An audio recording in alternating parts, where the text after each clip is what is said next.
You mean the village keepers? Oh, let me think. When I was eating dinner the other day, I saw one of them by the side of the road, muttering away and eating mushrooms and tree roots. They shouldn't go around eating that kind of stuff. Okay. Did you notice anything else? Anything else? No, I think that's all I have to tell you. Sorry.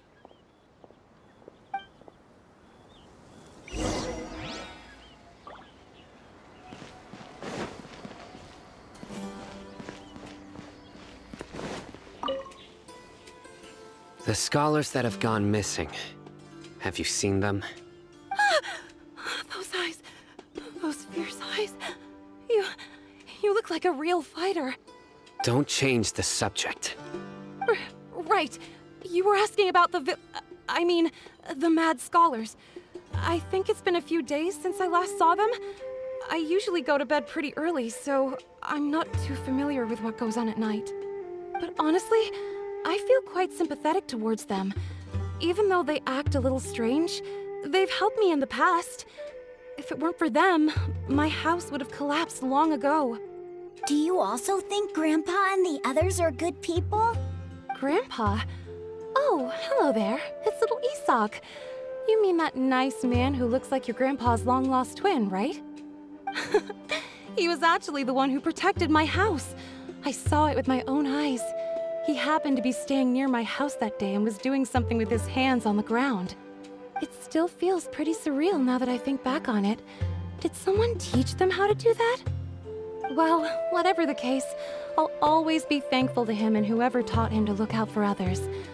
I'm pretty sure that if I ever went mad, I wouldn't be able to do anything like that. Gotcha. Thank you.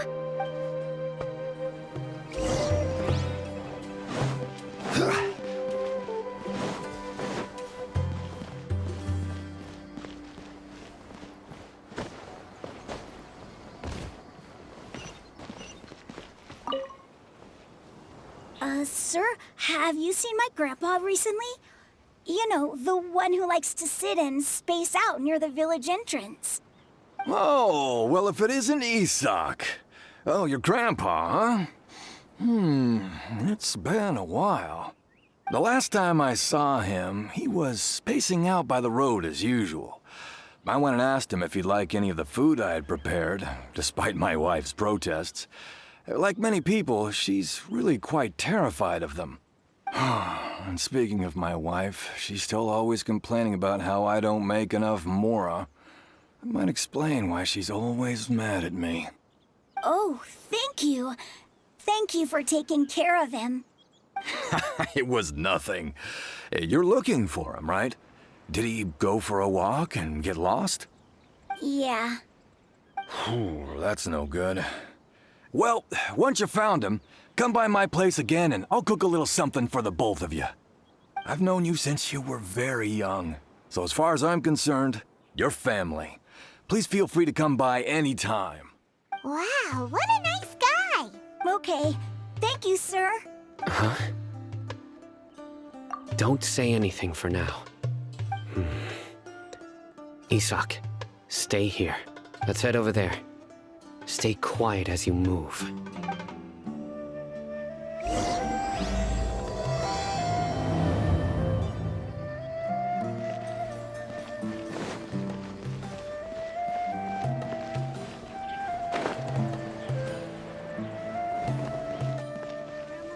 Is the Scarlet King really gonna come? Listen, see if you can make out what they're saying. Have you heard? The mighty Scarlet King, the sovereign of our faith, will soon return to this world. Yes, of course I have. The Scarlet King is the one and only true ruler of this land. I've never believed in any other gods. Still, you say he's coming back, but it sure doesn't feel like life's about to change around here anytime soon. What's your proof? Haven't you noticed? The village has been getting more deranged scholars than ever. Delavar was saying that many people also went insane just before the fall of the Scarlet King's civilization in ancient times. We don't quite know why, but it seems like there's some sort of connection between insanity and the Scarlet King. Isn't it a sign of the Scarlet King's power that all the mad scholars have disappeared? If you ask me, they must have been chosen as the final sacrifice for the Scarlet King's resurrection. Huh. Now that you say it, that does make some sense. Does this mean our lives are finally going to take a turn for the better? Exactly. Those city folks will get what's coming to them. Now, repeat everything you've just said from the very beginning. Huh? Who are you? Where did you come from? My patience is running thin. You heard what I asked.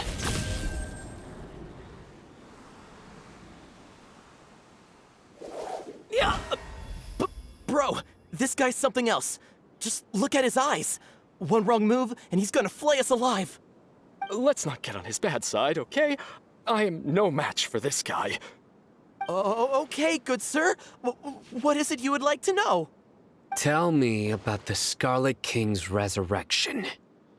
Well, I only know a few things from hearsay. I went for a drink the other day and heard others talking about a rumor that the madmen will disappear, and that the Scarlet King will return to this land. I'm not making this up, I swear! Hey, go on. Keep talking. It's true. It's all true, sir. We desert folk have had more than enough of those people at the academia.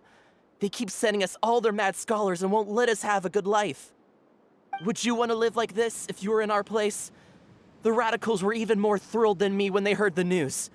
We're all praying for the Scarlet King's speedy return. Delavar also said that once the Scarlet King returns to our side, it's only a matter of time before we conquer the land on the other side of the wall. They're all willing to serve under the Scarlet King and fight for a share of the glory. Is that so?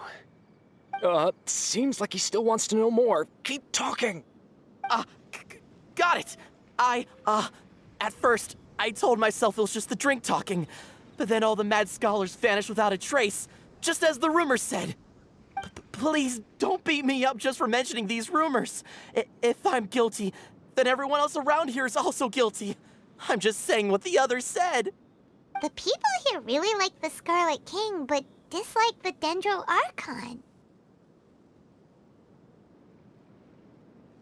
Where is this radical person you talked about? I haven't run into him over the past few days, so he probably hasn't been around the village. What about you, man? Have you seen him at all? No, not at all. We wouldn't dare lie to you. He's really not here right now. Sounds like you're not too close with the radicals. No, of course not. All we know are their names. I have many ways to stop you from talking. And many others to stop you from sending warning messages. So you'd best just stay home and hope I don't hear of you trying to contact anybody. Don't do anything until I've gotten to the bottom of this. Try something foolish, and even Candace won't be able to protect you. Yes, got it. We'll do just as you say. That scared Paimon half to death. Cyno is pretty terrifying. He didn't try to reassure us at all. It's like he's used to hearing that. Oh, Paimon bets lots of people have told him that before. I heard that. Sorry. It's part of being a Matra. The rumor we heard just now seems like a strong lead. But we need to check a few more places. Very well. Isak! I'm here. Where's your grandpa's house? Well, I can take you there. Just follow me.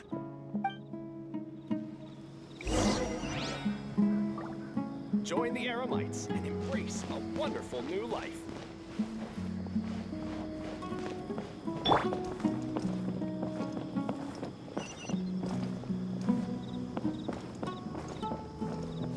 Grandpa, he likes to be alone.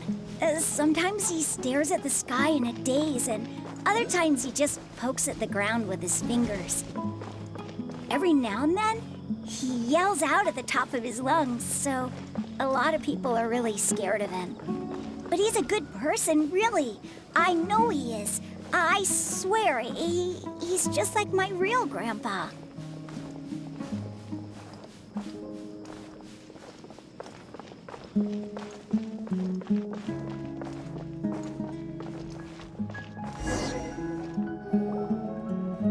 This is where Grandpa usually stays. There sure isn't much here.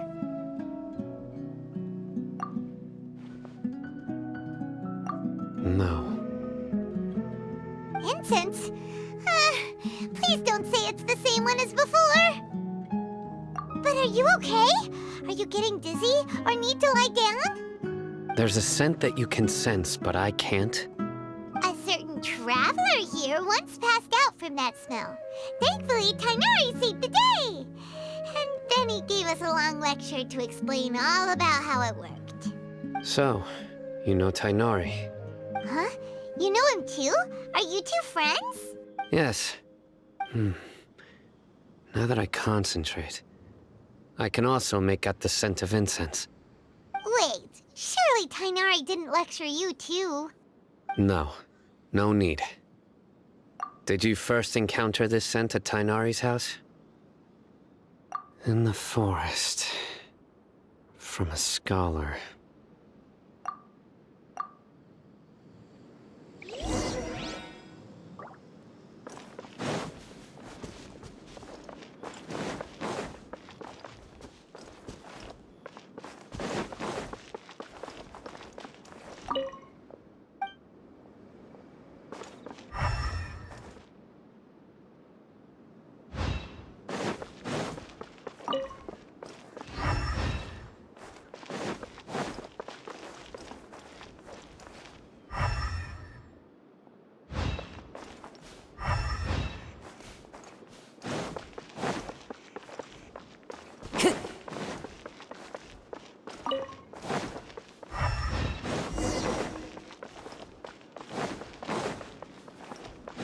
Time to go.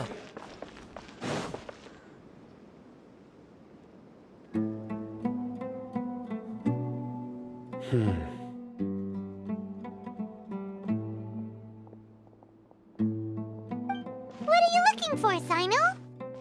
Here it is. Take a look right here. Paimon doesn't see anything. Although the traces have been completely buried in the sand, there are footprints here, from the size and shape. They belong to an adult male. This pattern is a common one from this area. Local shoes. This was probably someone from the village. The scent is quite faint, but still extant. The footprints head in the direction of the door. But who would come looking for Grandpa? He doesn't have any friends. We'd have to ask whoever lured him away with the incense. Huh? So you can lure someone away with just a scent?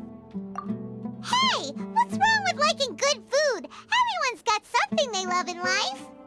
Exactly. Most scholars are fond of incense, since the smell supposedly helps them clear their minds and discover new knowledge. Even deep within the clutches of madness, they still yearn for their knowledge-seeking days, and will follow the scent whenever it presents itself. No, Grandpa. So, someone's taking advantage of their weakness? Huh. Still, why would anyone want to abduct all the scholars? Are the rumors really true? Could the disappearance of all the mad scholars have something to do with the radicals? It's highly likely. Please, you have to save my Grandpa. Grandpa's never done anything wrong. Please help him. Sounds like we'd better help get him back. Don't you worry, Isak. We won't let whoever took him get away with it. Let's head to Aru Village and inform Candace and the others about what we learned here. After that, we'll set off to find the scholars.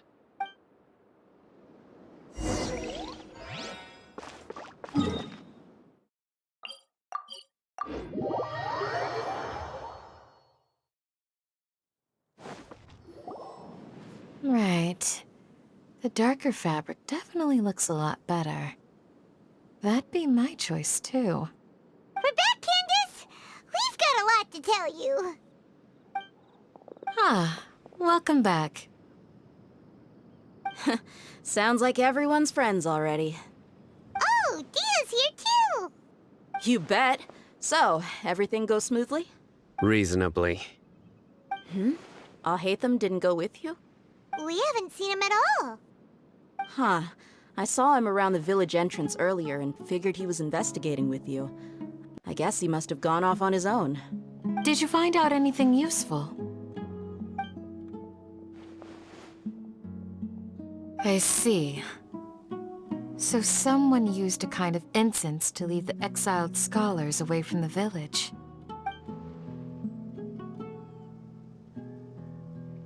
The resurrection of the Scarlet King? First I've heard of it. Far as I know, the kind of incense you just mentioned is only popular beyond the wall. Scholars are fond of it, but as you can see, there aren't many scholars still studying around these parts. No seller would be able to make a profit here. Not to mention, making incense is a labor-intensive process. You won't see anybody in the desert with the patience to make or sell something that requires that kind of effort. It seems someone from beyond the wall must have been supporting this. Makes sense. So what should we do then? Do we go back to the academia and search for leads there? If it was any other day, that would be your next logical step. But today, you've got me on your team, so you get an extra tip. Didn't you say that the villager got his news from the tavern? Well, I also like to drink at the tavern, so I know a thing or two about these radicals he mentioned.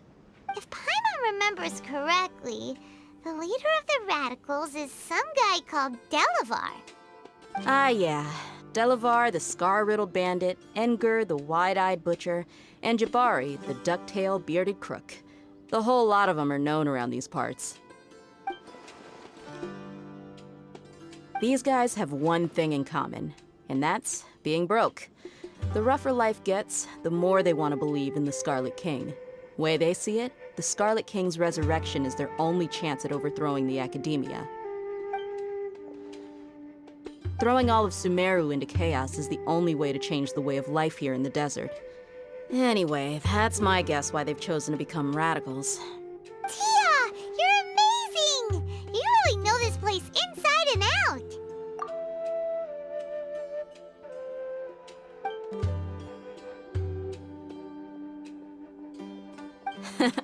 No merc can afford to slack off on gathering intelligence. Every more I've spent in the tavern has been a valuable investment. Let's head out. Now hold on, you're staying right here, Cyno. Why? Aru Village is not a big place. Outsiders stand out here like a sore thumb. I'd bet word about you has already gotten out. The desert is unforgiving, so the way of life here is also a lot tougher than on the outside of the wall. You survive on making connections out here. Compared to you, mercs like me are just third-rate amateurs. I've got no actual fighting skills to speak of. But that also makes it a whole lot easier for me to gain the locals' trust. I need to go around and ask some questions, but it'll be difficult if you're with me. Fine. Good, then we've got a plan.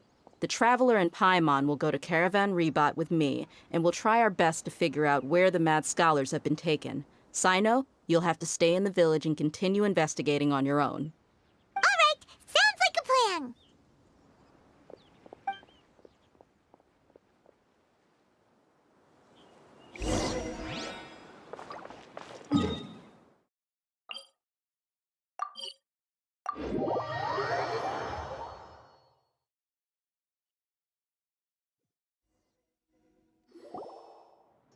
Well, here we are again!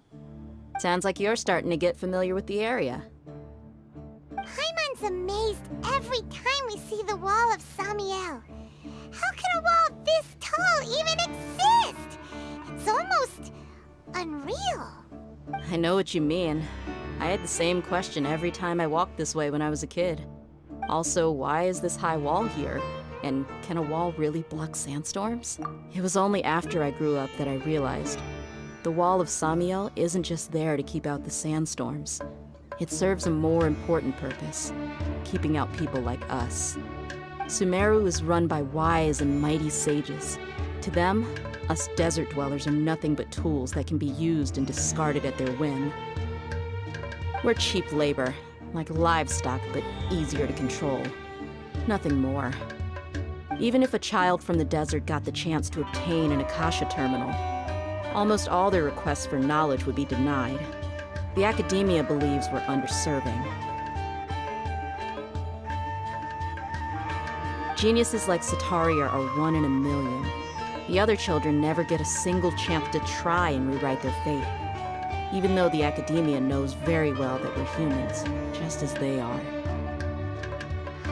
That's terrible. I would tear down this wall with my own hands if I could. Hey, Dheya. You're not thinking about doing anything scary, are you? No, not at all. This place just gets me thinking, that's all. Besides, we're here to procure information, aren't we? Yep, we gotta catch those. Shh. Caravan Rebot is crawling with people, so be careful what you say. We don't want anyone to find out what we're here for. Our mission started the moment we arrived here. Let's go check out the tavern. Maybe we'll find someone I know.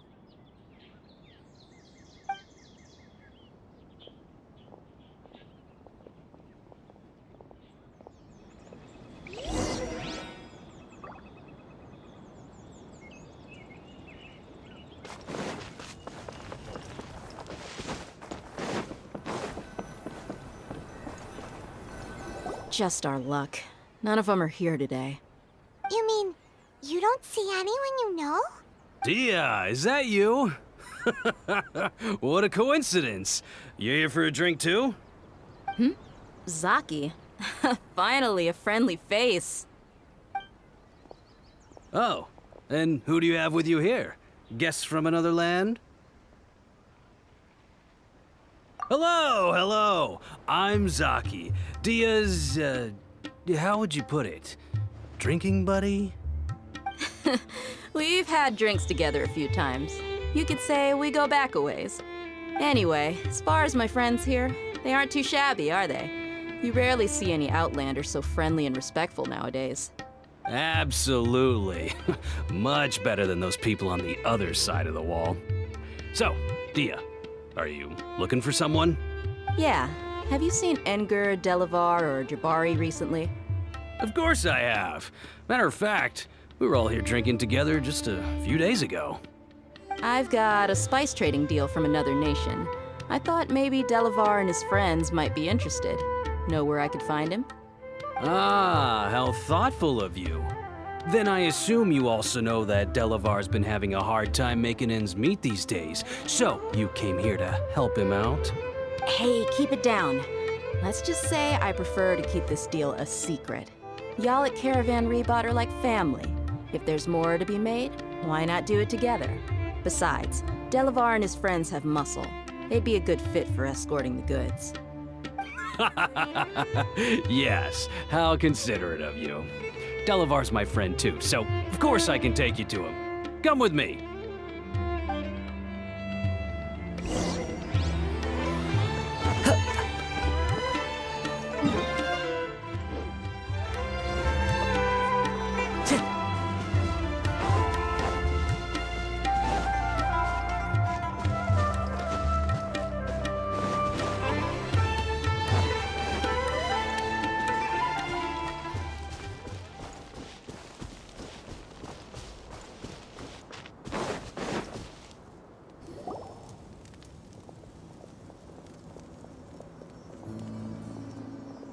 Are we there yet?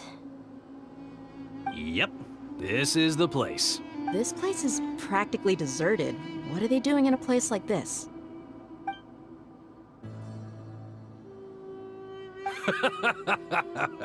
Why don't you take a guess? Go on, a wild stab in the dark. You're like lambs to the slaughter. Oh no! It's an ambush! What's this all about, Zaki? Come on, Dheya. You really think we didn't hear about what you said back in Aru village? The boys have kept a close eye on you from the moment you set foot there. Not only do I know that you're looking for Delavar, I also know that you've teamed up with people from the Academia to look for the missing scholars. So, you've been watching us from the very beginning? Uh-oh. Paimon knew leaving Cyno behind was a mistake! And you left the strongest one in the village, didn't you? Who do you think you are? You really thought we'd fall for your little business deal nonsense? So you and Delavar have been partners all along. Dheya, I guess it's only natural for a traveling mercenary like you to be out of the loop. Those of us who hang around the tavern have stronger bonds than you think. But you got one thing right. We're all looking forward to an uprising in Sumeru. There's nothing more we'd like to see than the desert folk overthrowing the Academia. If that's the case, then I'm sure Delavar wouldn't miss a second of it. I'll be honest with you. If it weren't for what you said in the village, your little monologue about the Wall of Samiel would have convinced me that you're one of us. Delavar. And Engar, you're here too, huh? Long time no see, Miss Mercenary. You should have known the traitors are what us followers of the Scarlet King despise the most.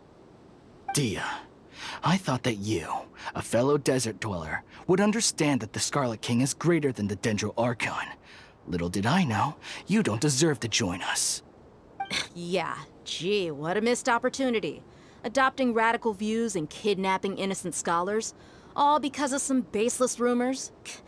Anything else I'm missing out on? See? There you have it. Mercenaries are just a bunch of faithless scum with only one thing on their minds. Mora. Pathetic. You're all like a pack of street rats. You're not wrong. Mercenaries are driven by Mora, and my faith lies with whoever's paying me. As long as there's a profit to be made, anyone can become my friend. Enough talking! Get him!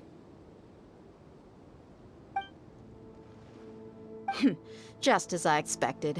Let's teach him a lesson, traveler. Following orders. Nuke stabilized. There is no escape! This is long overdue!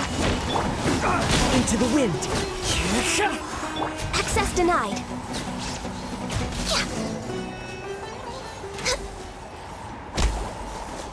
Impossible! How could you? So, what do you think about your meticulous network now, Zaki?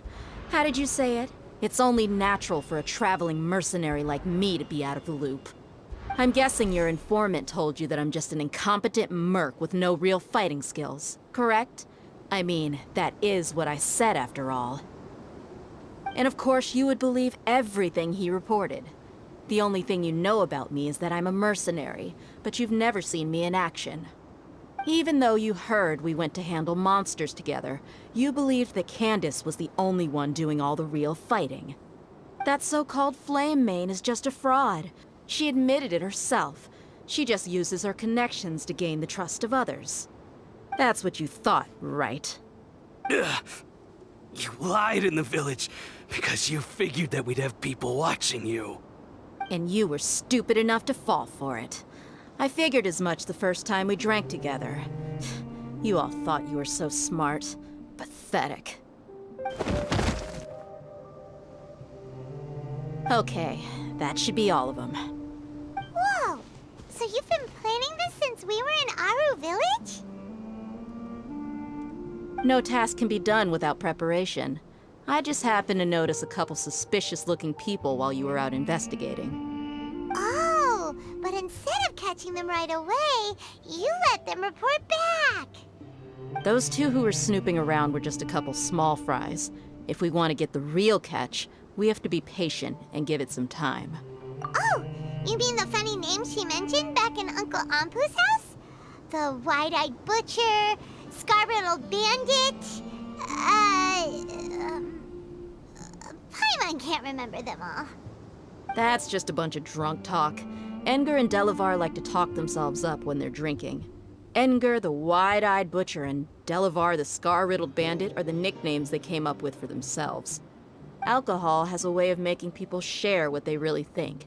So Edgar and Delavar are always rambling in the tavern about how the Scarlet King is a superior deity. What about Zaki? He's just a numbskull who fell right into our trap.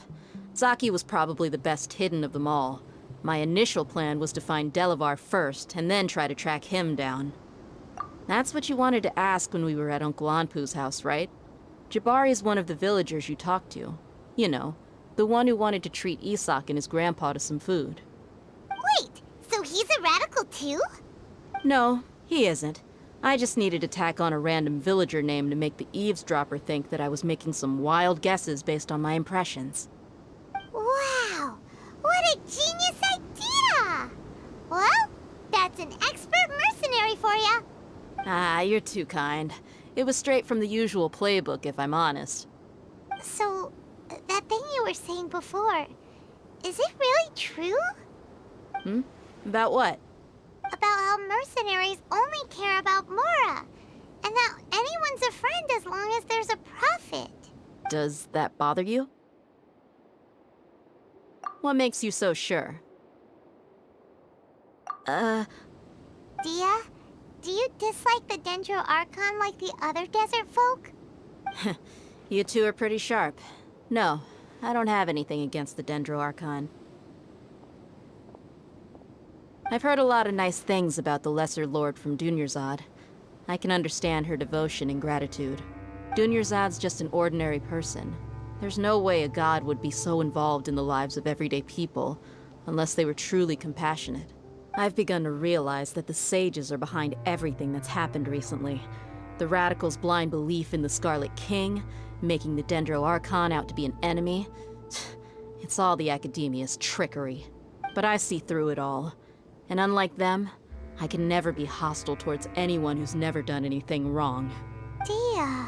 Anyway, looks like we're done with business here.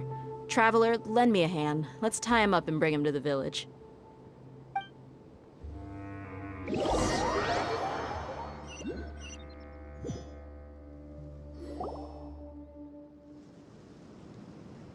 This should be all of them. I'll let you take it from here. I'll be in touch. Until then, please stand by. Candace, do you need any help? Candace will be okay on her own. I trust her, so you can too. She's been guarding Aru village for quite some time now. If anyone is qualified to question the offenders, it's her.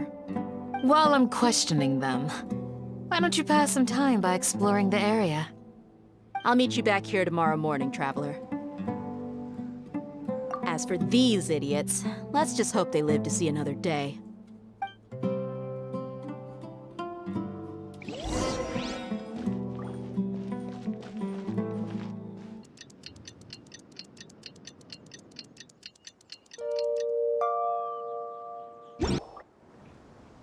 Hey, Dheya! Right on time. We'll know any moment now. Paimon's been wondering. You seem to know Candace pretty well. Have you been friends for a long time? We've known each other for some time now. She's a pretty interesting person.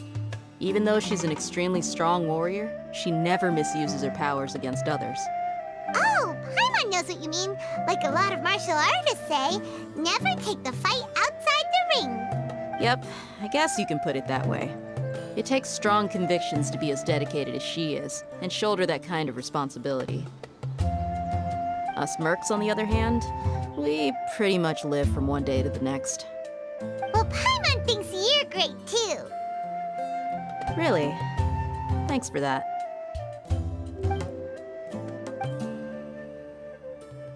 Oh, Cyno's here, and he's pretty early too.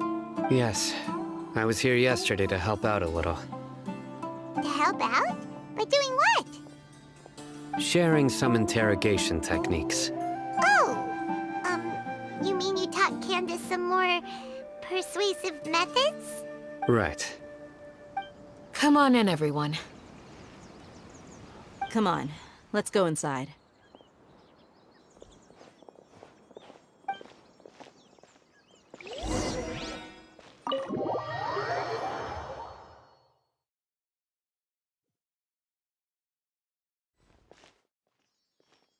Candace, where? Whoa, you look furious.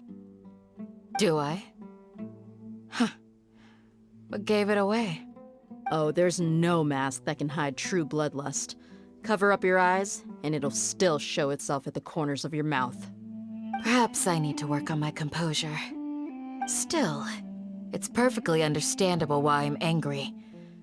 I'm sure everyone present would agree. Yes, ma'am. Please, don't beat us anymore. We're gonna die. Well, looks like Cyno taught her well.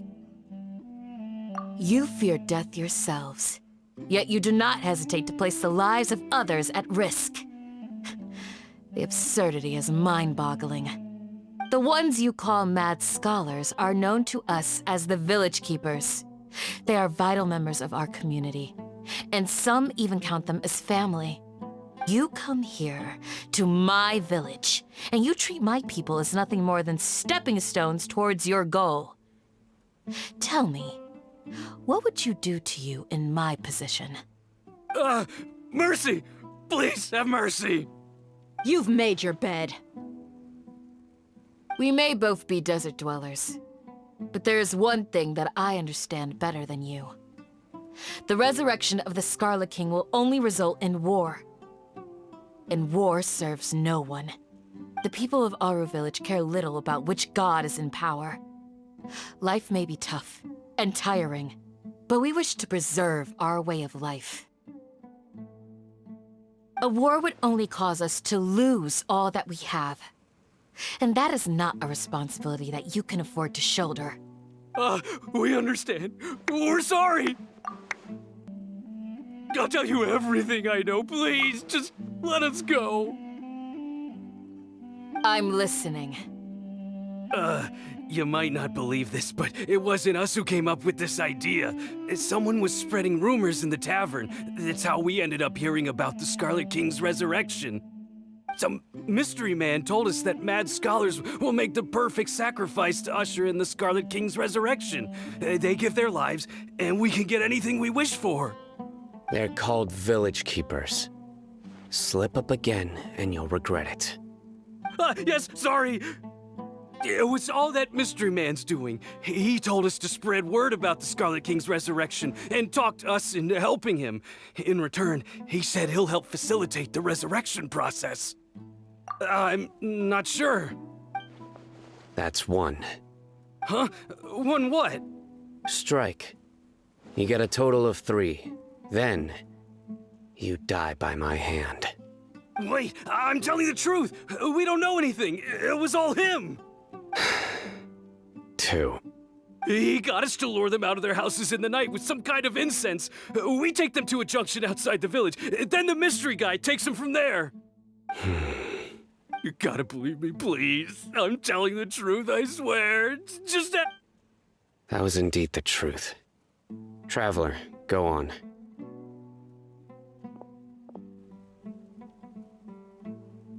You have to believe me. If I knew that, I would have told you his name right away. I'm not risking another beating to keep his secrets. No way. That guy, he wears a cloak, and he's always careful to cover his face. He calls himself the Scarlet King's envoy. I believe I may know what's going on. Uncle Anpu? What do you mean?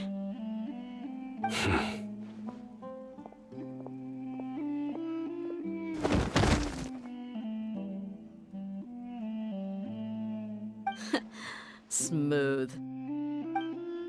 Okay, speak. If my suspicions are correct, this mystery man they speak of could be from the academia. Some time ago, people from the academia attempted to take the village keepers away. I refused, insisting that they are part of our community. It strikes me now that this secretive character shares the same goal they had. Which means it's highly likely that the Academia was purposely spreading a false rumor to trick the radicals into delivering the village keepers right into their hands. They were the ones who brought them here to begin with. Now they're trying to take them back? We aren't gonna let that happen. Not the Academia again. Just as I thought. But what could they want with the village keepers?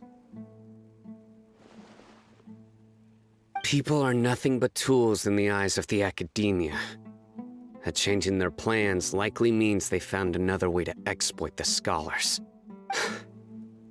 Regardless, our top priority now is locating the village keepers. You're right. Isak is still waiting for news on his grandpa. Time to go. Let's leave the village and try to track them down. Yes. Pack up and get ready to leave. You got it. Candace, I'll let you deal with the radicals. Leave everything outside the village to us. All right. Let's meet back here once everyone's ready.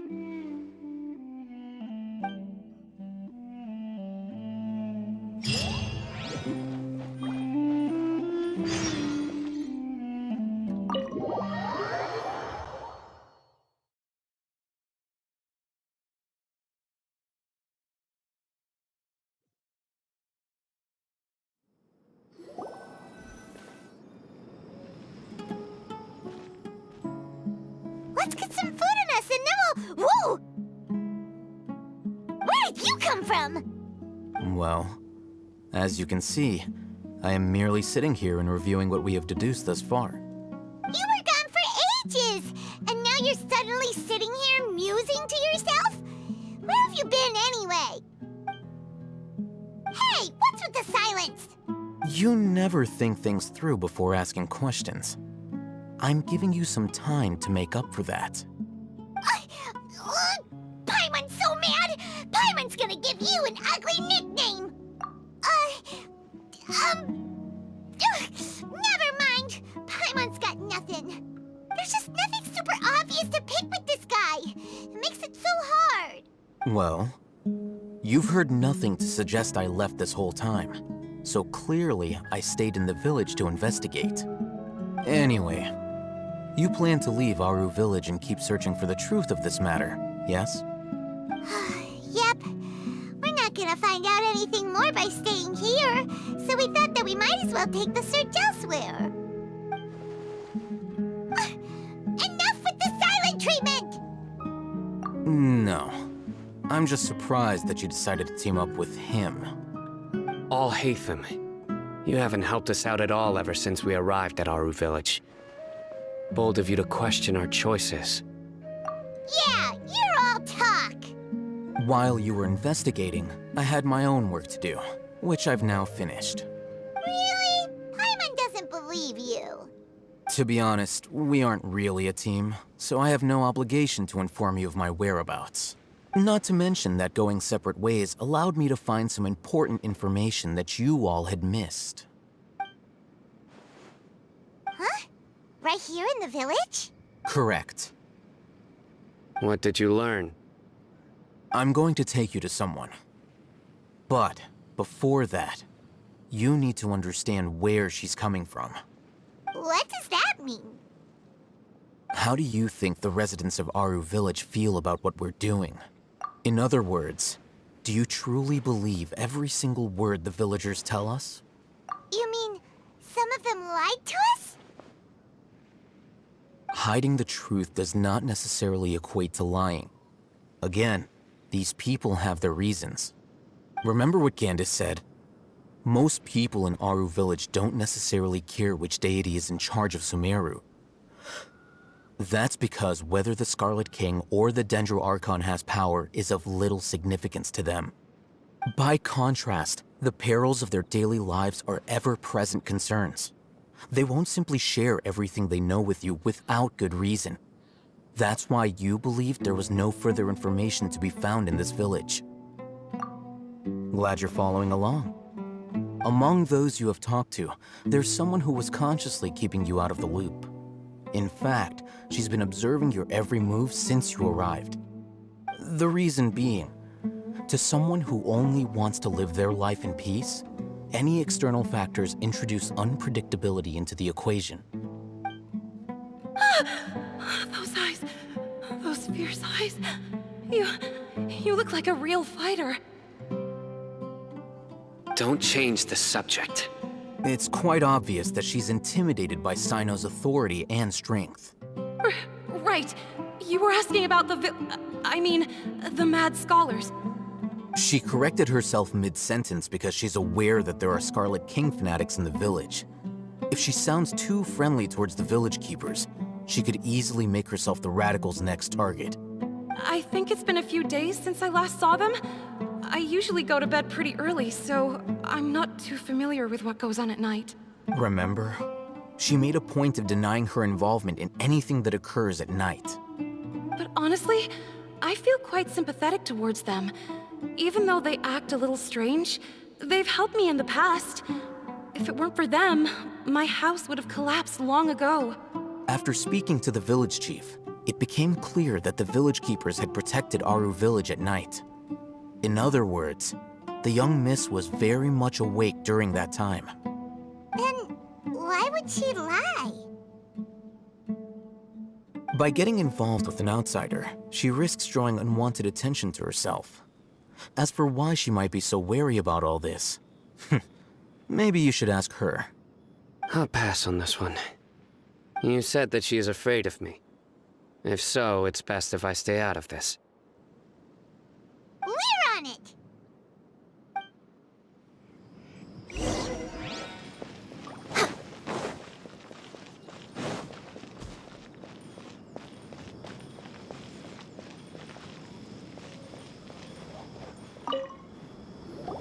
Miss Shawnee, as we discussed earlier, I've brought someone with me. Mr. Alhaitham, I'm aware of where you stand, but how can I make sure that your friends think the same as you? Huh? What do you mean? We need to clarify our stance or something? Go ahead and talk to her. You'll get the answers you want. Go on. Earn her trust. Is it really that simple?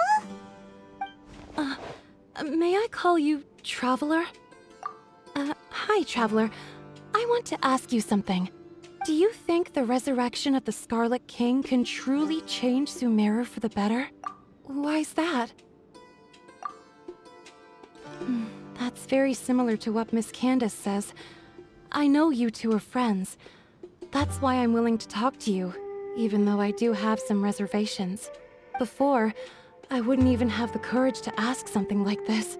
Traveler, do you believe our lives will get better? Yeah! We came here from another nation, so it isn't wrong of you to be weary. And we aren't really residents of any one nation. But even so, we've met lots of people from different places, and we've always fought for what we believed in. We have friends in Sumeru, and we want to help them. That's why we decided to stay here for a while. I want to trust you. My apologies for posing my questions like that. To be honest, I didn't expect you to come back for more information. Alhaitham told us you have your reasons. It's okay. We understand. The fact is that only one side of my family is desert folk. I don't really fit in anywhere in Sumeru. Some believe in the Dendro Archon, while others believe in the Scarlet King.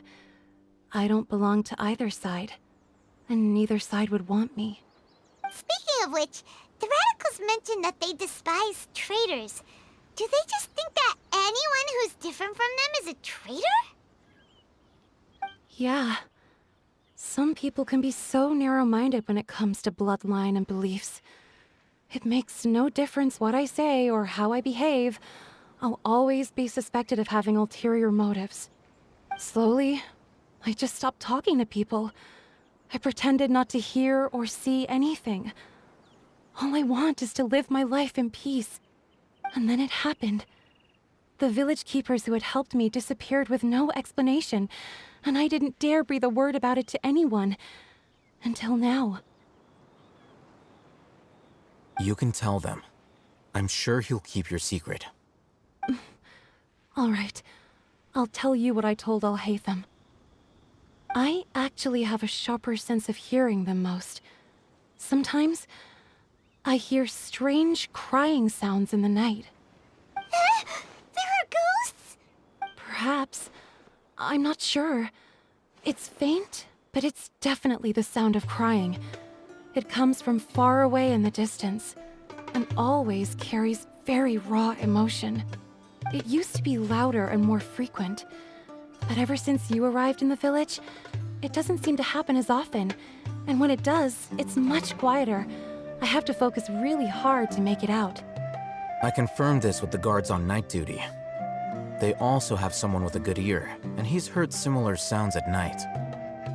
But, because we're in the middle of a desert, he would rather believe that they are the cries of beasts than ghosts. There's really nothing around these parts, except for an old hospital not far from the village. I think they used to use it for treating Elazar, but it's been abandoned for years.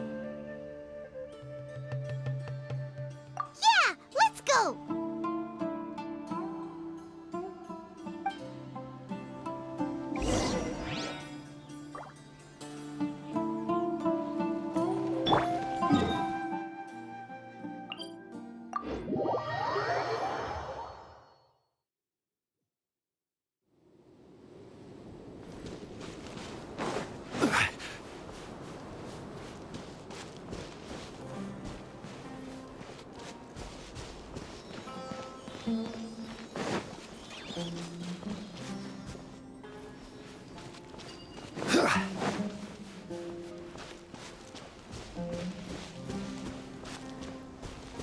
Oh, is this the place? It's in terrible shape. And there... monsters! Watch out!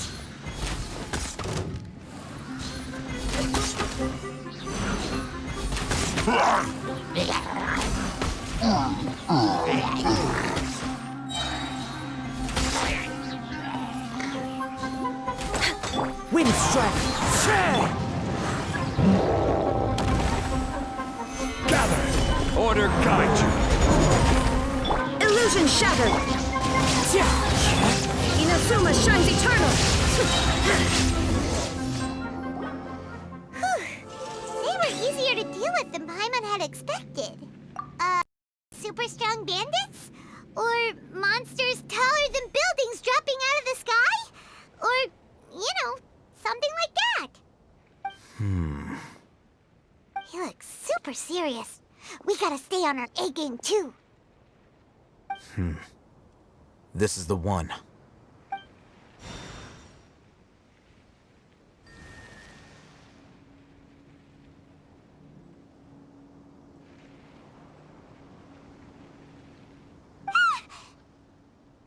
Let's go in and take a look.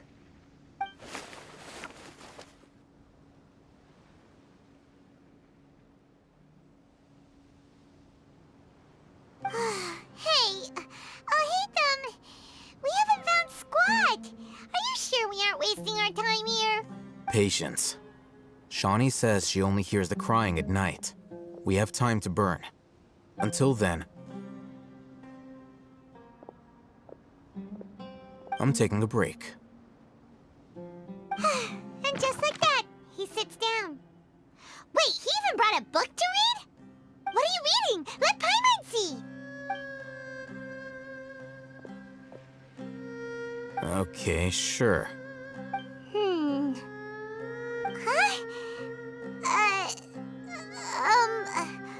The natural position, which is the positional propensity of an entity in natural motion in contrast with an object in forced motion? Huh? When free from external influences, every entity displays the tendency to follow its natural trajectory? So, you got that? Oh, Paimon gives up. You keep reading your book. See ya!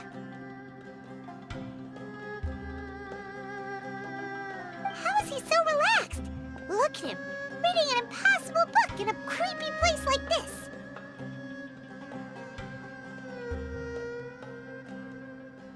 Hey, what good is that gonna do for you? You're acting like one of those annoying grown-ups who go around nagging people to focus on their studies. Hey, what gives? Shouldn't you be the one providing for Paimon? Oh, right. Okay then. Thank you for working so hard and earning so much more. If it weren't for you, Paimon would probably still be floating around in the ocean somewhere. Thank you.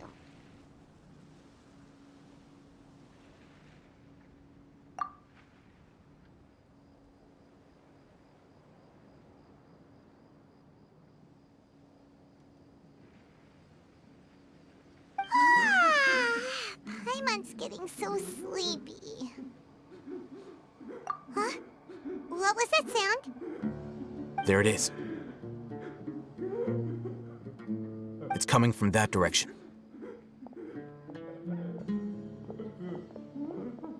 Is the sound coming from here? Huh. Paimon's not seeing anything. It's from below. But there's no way we can get down there. Something is off about the interior here.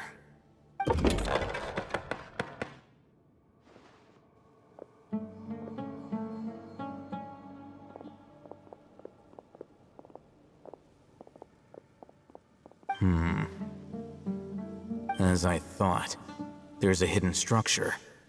Wow. It's like they tucked another hospital into this one. Oh, it looks like there are other mechanisms around here. Let's keep exploring.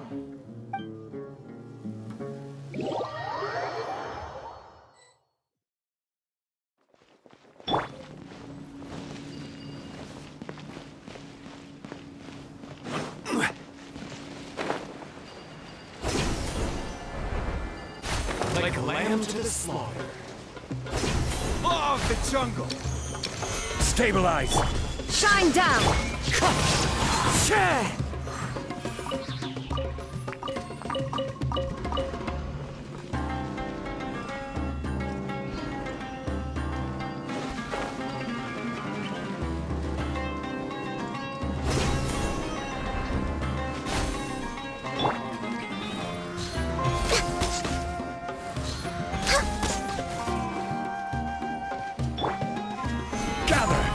There is no escape!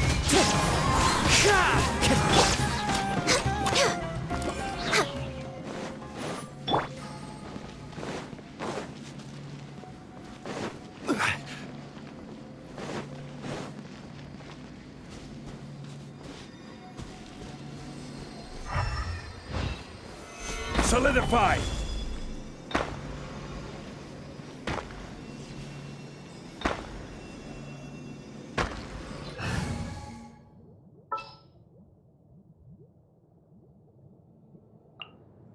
There's still a long road ahead.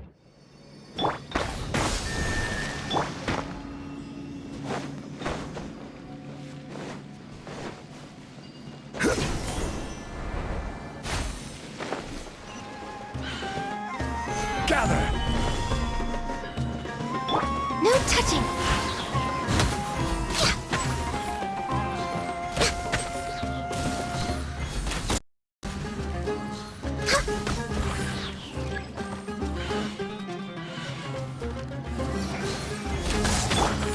One with nature.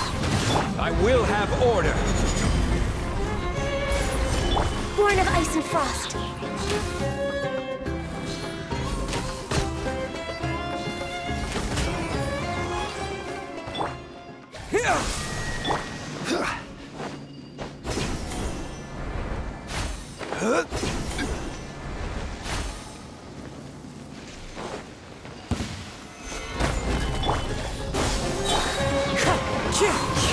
No touching.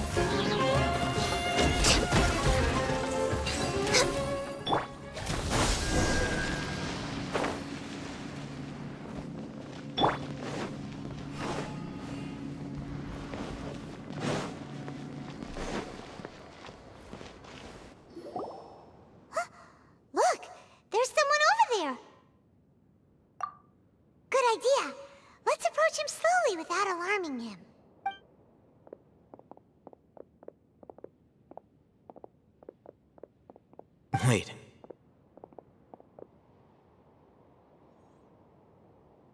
You're...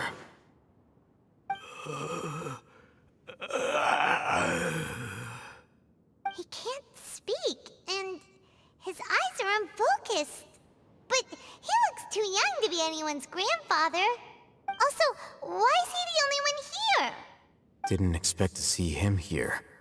You know him? He's Razak, a senior of mine at the Academia. He's a scholar too? Is he the kind that holes up in a forest and mumbles stuff about training? No. And that's the problem. Razak was never involved in any of those things. He never trained in the forest, let alone reach Satyavada life. Leaving that question aside for the moment, him being here alone means that we might be too late. Looks like they've already taken everyone away. For whatever reason, they left Razak here. Perhaps they simply didn't have time to come back for him. There are drag marks on the ground. They're clearer by the doorway. Someone was forcefully drawing a cart that was loaded with something heavy. Loaded with people? That is one possibility. It looks like they were in a hurry, as if they were afraid of being caught. In their haste, they failed to notice Razak hiding in a corner. The symptoms are identical. Looks like we found living proof. Huh? Why do you say that? Allow me to jog your memory. Recall your time at Port Ormos. Don't you think his symptoms look familiar?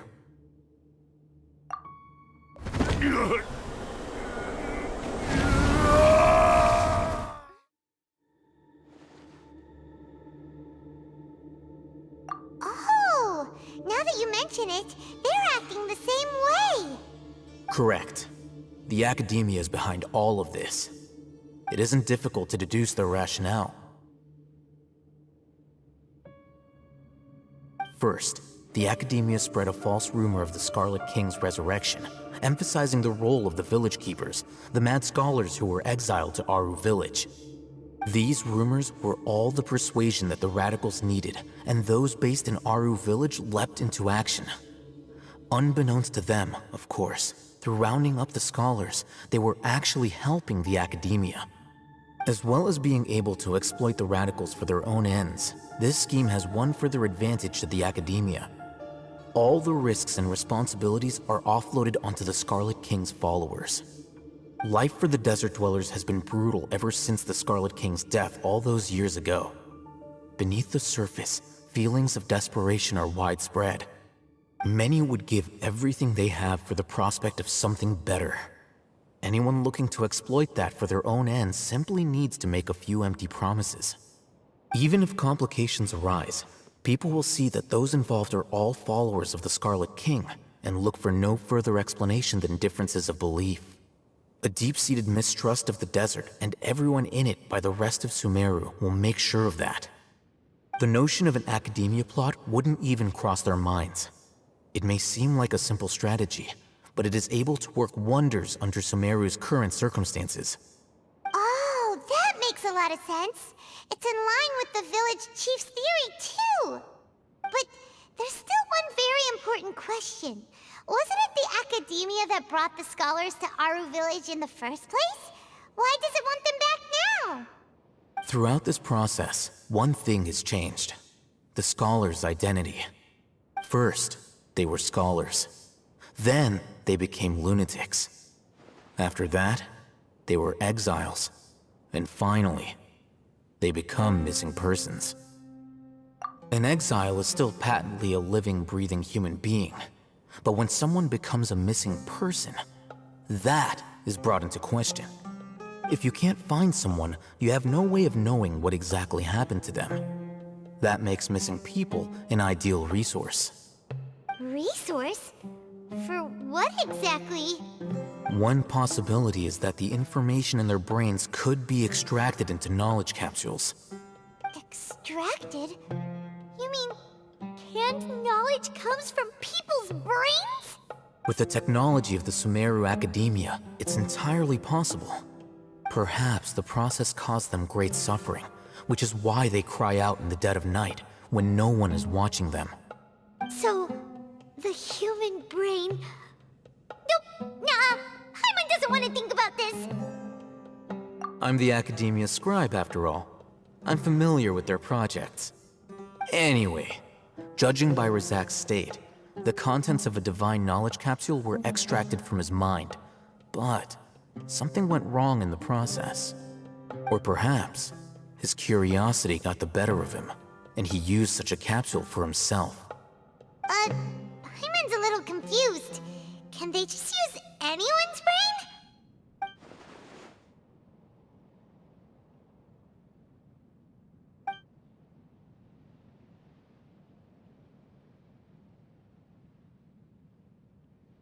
The look on your face tells me you've realized the answer. That's right.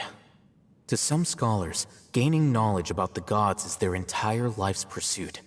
Extracting canned knowledge is just one of the extreme measures they turn to. However, I can't help but wonder, what do they seek to gain from divine knowledge?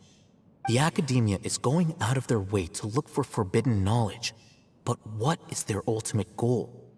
I've spent quite some time trying to analyze the contents of the divine knowledge capsule, but to no avail. It seems like my way of thinking is too different from theirs. You mean you're not even slightly interested in getting your hands on this forbidden stuff? All scholars seek to expand the horizons of knowledge, but I'm not particularly interested in gods, so I don't share their degree of zealotry. Extracting information from people as if they were lifeless objects? If this is the direction of academic progress, then the Academia may as well shut its doors. Sounds like you're really against all this. Of course. The Academia's actions run contrary to their rules. Whether it be academics or knowledge, everything has its boundaries. If those lines are crossed, the rules and order that govern everything in the world will be destroyed. This matter needs to be corrected, just like fixing a typo in a book.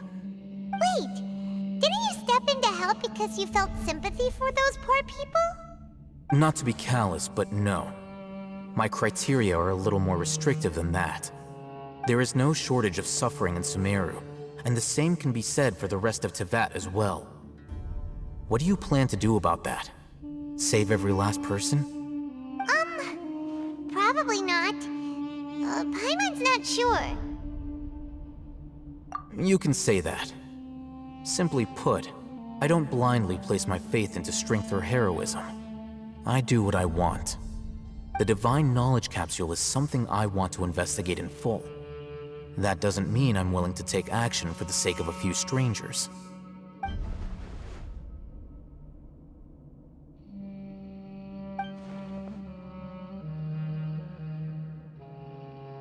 Paimon's been wanting to say this for a while.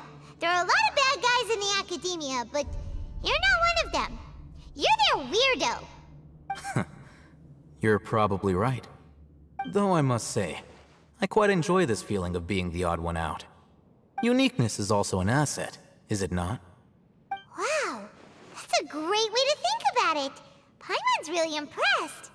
If only Miss Shani had a similar mindset, her life would definitely be a lot easier. I'm just a more likable person than her in general. There's nothing more to it than that.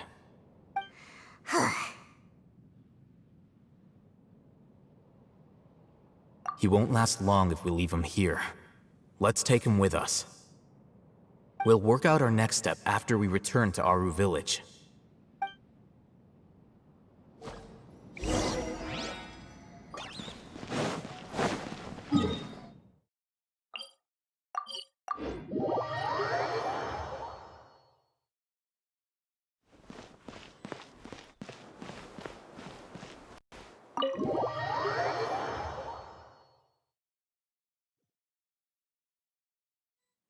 We're back!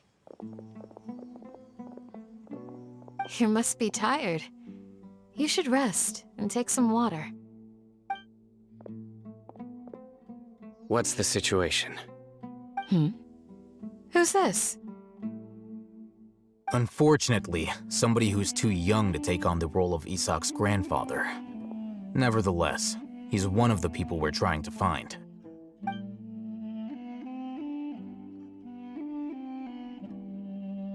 So, at one point in time, the abandoned Elazar Hospital served as the Academia's site for extracting divine cant knowledge.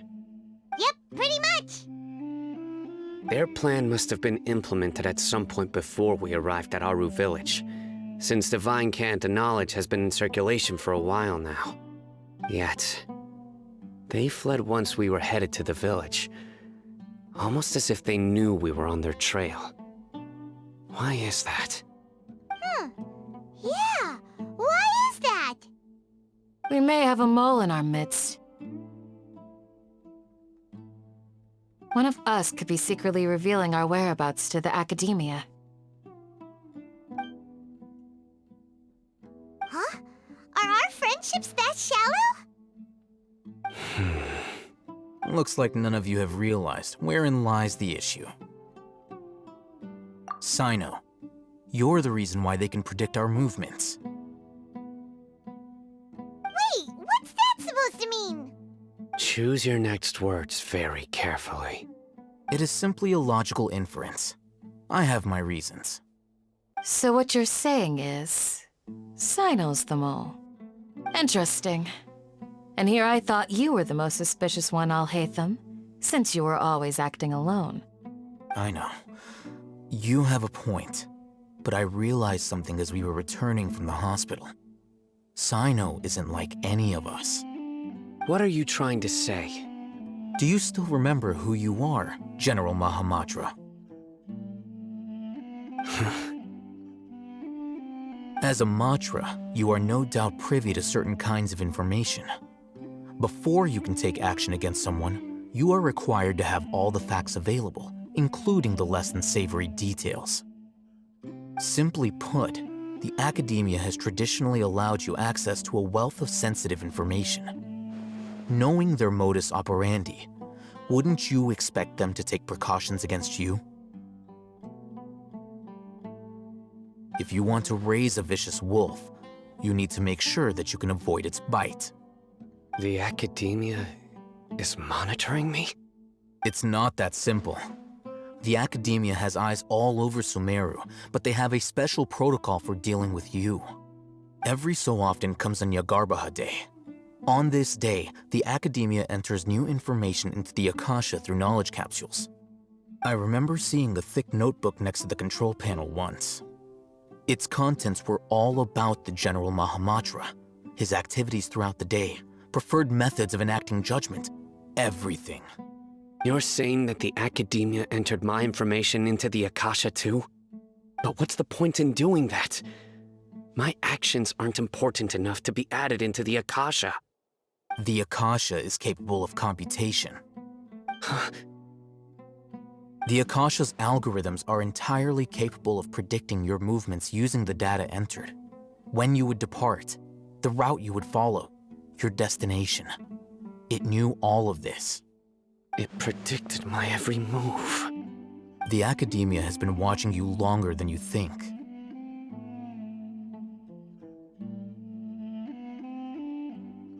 So that's how it is. Cyno adheres to his principles so strongly that he's actually a thorn in their side. Tenacity of will and steadfast faith are worthless to the Academia. They need scholars who are easily pliable and mindlessly go after anything they can profit from. Cyno, don't take it to heart. This just proves how much of a trustworthy ally you are.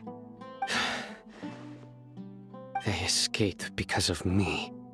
Don't blame yourself. It's not like any of us would have known. I have an idea. If they predicted my movements, then I might be able to guess where they went. Whoa, you bounced back fast. There is always an opportunity for safety after danger passes. Oh, so that's how it is! Paimon gets it now!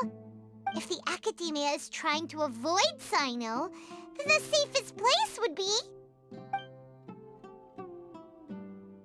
Yep, that's right! They'll want to proceed in the direction opposite of where I'm going.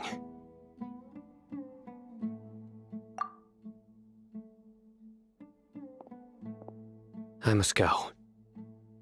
There's also something I want to investigate. Let's go, guys! After him! Please, wait! I want to go too! You want to go too? If so, you have to promise you'll stay safe. I want to find Grandpa. I promise I'll be careful and not cause any trouble. Everyone, I leave him in your hands. Yay! Let's go! Remember to pack some food with you! Paimon feels like we're missing someone, though.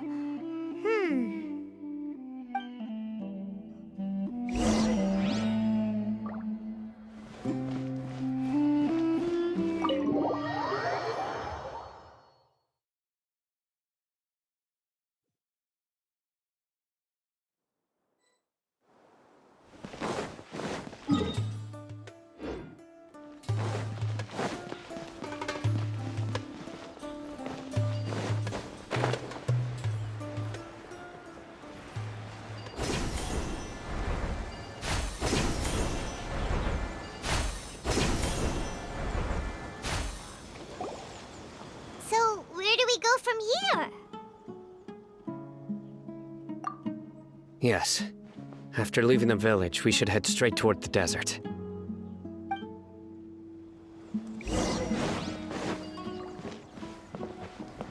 I know the desert like the back of my hand. Is that because you play here a lot? Yep. One time, Grandpa almost got lost in the desert, but I was the one who brought him back.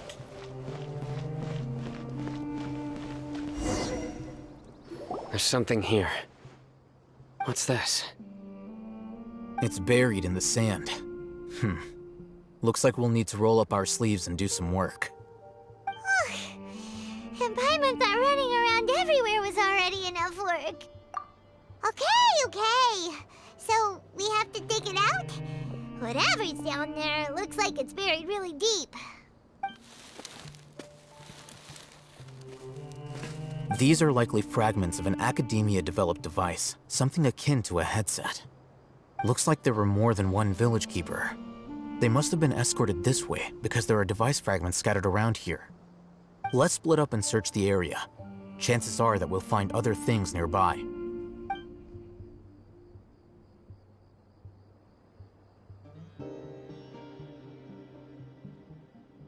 Is this what we're searching for? It looks kinda scary. This is definitely a device used to extract divine knowledge. How did it end up buried in the sand? That can't have been part of the plan. They must have been attacked along the way. Wait, what? Grandpa, I hope you're okay. Don't worry, your grandpa's gonna be fine. Razak didn't display any signs of starvation or dehydration, which means that they left fairly recently. We should be able to catch up. One more thing. Given that the device had been entirely covered by sand, I believe the attack must have happened prior to the sandstorm. Let's keep going. They can't have gone far.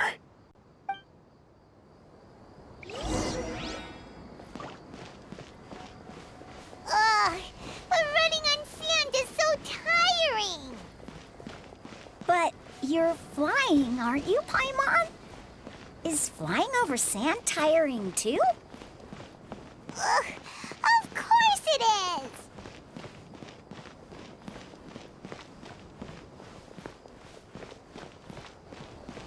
Voices, over there. It sounds like an argument. Whoa, you have really good ears. Don't get any closer. They'll notice us. Dheya's talking with the Eremites? Very interesting. Let's listen in. If you had informed me sooner, there'd be plenty of room for us to... You're one of us. We would never lie. Scholars. You don't know as much as I do. Need me to... I knew it. That's our Dheya. Dheya? Why would you? Dheya! Hey, what are you doing? Huh? Didn't you say you'd help me find Grandpa? Why are you on their side? Well, look who's here. Ain't that something? This complicates things. You've betrayed Aru Village. So, this is the great General Mahamatra. Dear, you'd be better off as my assistant than hanging around with this motley crew. Seen for yourself, I have the means and methods, and my ideals are far more admirable than theirs. I'm not the type that's easily swayed, Raman. You of all people should know that. Wait, what's going on, Dheya? Whose side are you on here? Shut it, Paimon. It doesn't matter. Whichever side you pick, nothing could deter us from the grand mission of resurrecting the Scarlet King. Once our Lord of Old returns to this land, we will have a new beginning. Face the facts, Raman. It's not gonna happen. You should understand that more than anyone. Have all your years as a merc taught you nothing about placing hopes in a ruler? I'm a desert dweller and a proud follower of the Scarlet King. Whether I live by the edge of the sword or in peaceful comfort, my soul will always carry this conviction. It's not too late yet. The village mad scholars aren't gonna bring the Scarlet King back to life. You don't understand, my dear lady. Pursuing our faith is our purpose in life. Even if the chance of success is 1 in a million, we must be willing to give everything we have. Even if it'll expose you to the academia? Even if they end up disbanding the Eremites? Your Eremites, which you've worked so hard for all these years? Yes. We've waited a long time for this day to come. The sun and the moon no longer shine here. All you see now is cracks in this desiccated land. But fate has finally dealt me a hand to play against the academia. With these scholars in our custody, we'll stomp the academia's forces and fight our way beyond the wall of Samiel. Ridiculous. Think about it. The academia controls the entirety of Sumeru. Your powers are negligible in comparison. If you still don't believe me, then try asking these 2 men. They're also against the academia, but neither of them are as arrogant as you are. They look more like pawns of the academia to me. Why would I listen to anything the people of Greater Lord Rukkhadevata have to say? Filthy traitors. Your god abandoned all honor and betrayed the Scarlet King. We desert dwellers will never trust the likes of you. It's impossible to communicate with someone so hostile. Perhaps we should. Do you really believe that by kidnapping the scholars, you'll be able to negotiate with the academia? These people have no value as bargaining chips, but I could be persuaded to take their place as your next hostage. These scholars were exiled from the academia. I, on the other hand, am their current scribe, and will be a much greater asset to you. Wait, you can't be serious. So, you want to trade places with the hostages, do you? Precisely. Any wise person would gladly accept my offer. What are you thinking? What if they decide to kill you instead? Well, that would be bad luck for me. However, I'd get the chance to observe the scholars, perhaps even find out the truth. Think you can talk me over with that confident look of yours? I'm not trying to persuade you. I'm using this as a means of joining forces against the academia. You are the scribe. What do you have against the academia? Not all desert dwellers believe in the Scarlet King, and the same applies to the academia. Why must all knowledge seekers approve of the academia's way of doing things? You academia scum. Every last one of you is nothing but a hypocrite, just like everyone else on the other side of that wall. I've made myself clear enough. I won't listen to another word from the Dendro Archon's people. Not so fast. Alhaitham, do you stand by everything you just said? I never make empty promises. You know you're making a dangerous decision, right? I do. Good. Raman, hear me out. These people are my friends. Maybe you can't take the followers of the Dendro Archon at their word, but what about me?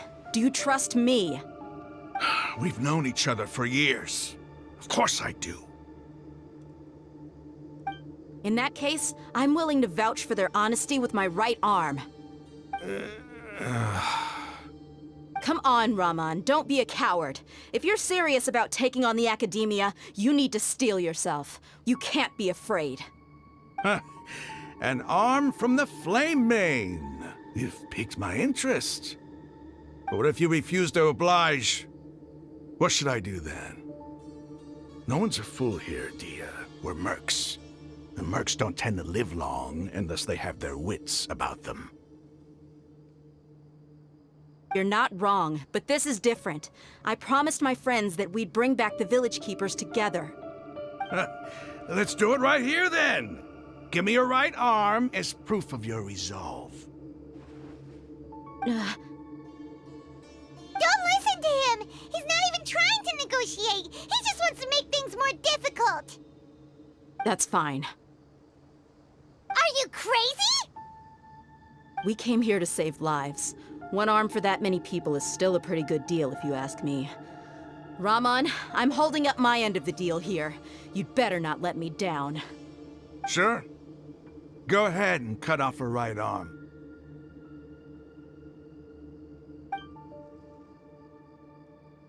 No!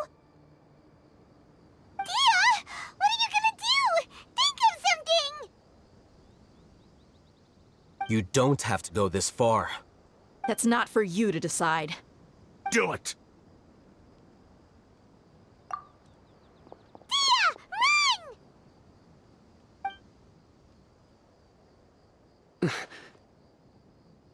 Run!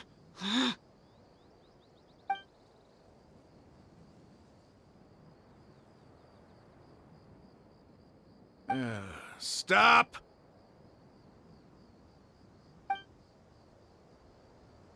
What's wrong? Can't do it? Flame Mane, you and I are both desert folk. Cutting off your arm is no different than cutting off my own fingers. Where's the sense in cutting my own kin to pieces? You've shown me that you're serious. Go on now, take your friends and leave. Meet me in the desert at noon tomorrow.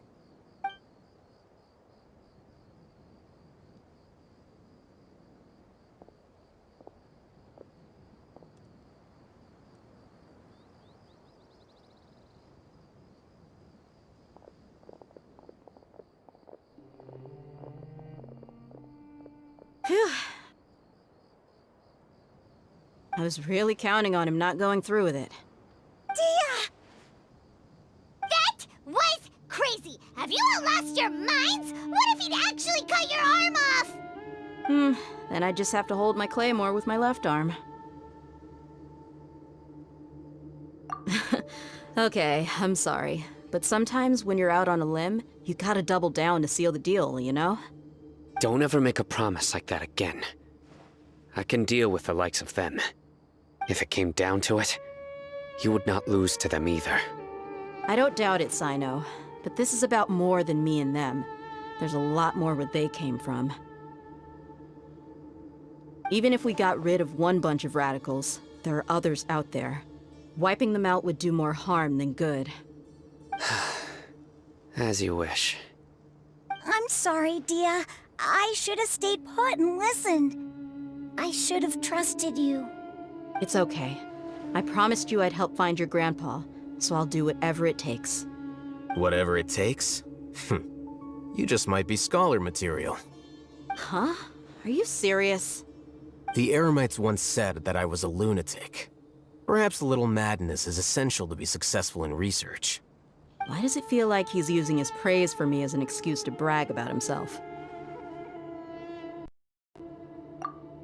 Okay, let's get moving. We should head back to the village and rest up.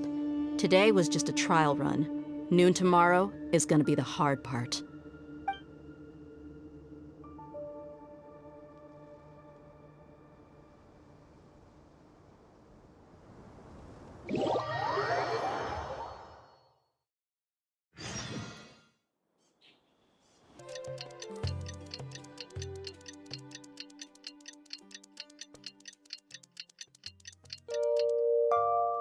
This wine tastes...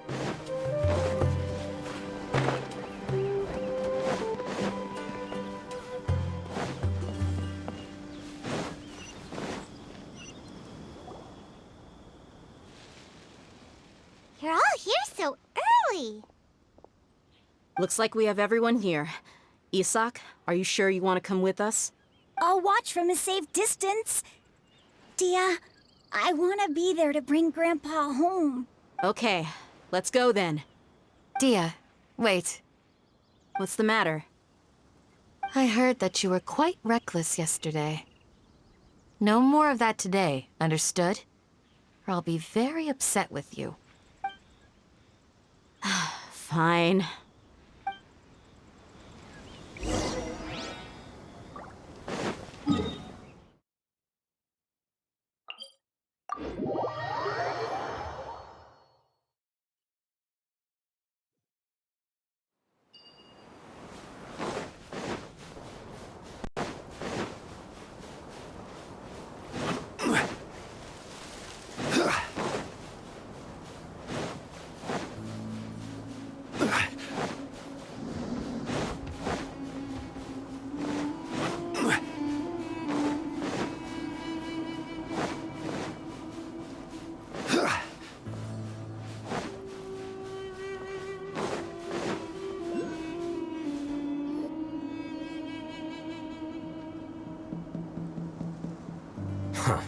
They got here before us. Uh-oh. Is it because Paimon overslept by 5 minutes and held everyone up? Is everything ready? Absolutely. Although, you brought fewer people than I imagined. Bring him over.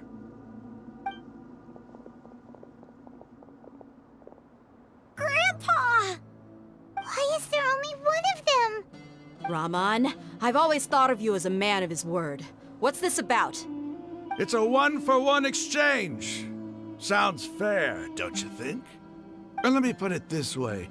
Agreeing to any kind of deal with the Dendro Archon's people is already a huge compromise on my part. Don't you think you've asked enough?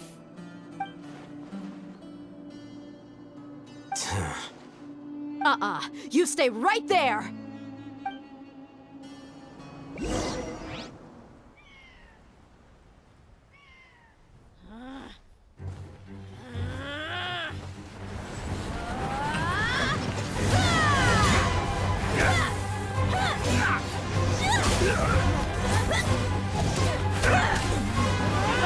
Playmate! What do you think you're doing? Grandpa! Don't you see this blade here? You coward! Why are your hands shaking? Wait a second! It's a earthquake! Grandpa!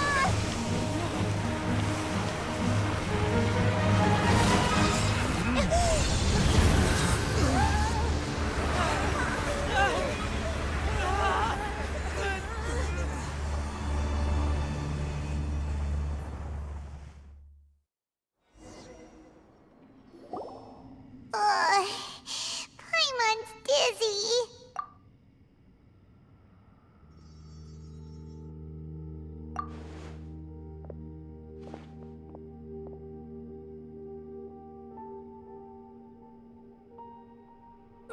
This day's going just great.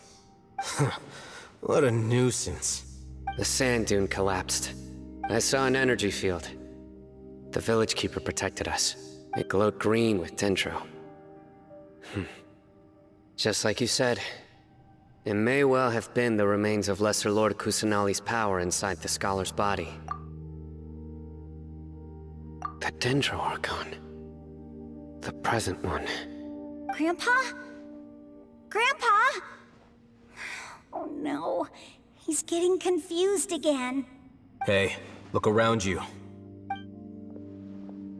Did there used to be a temple here?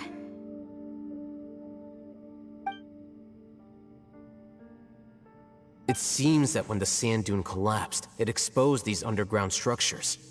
The symbols on the gate belong to the Scarlet King's civilization. This structure must be ancient. Over time, the sandstorms completely buried it and left it in the state we see now.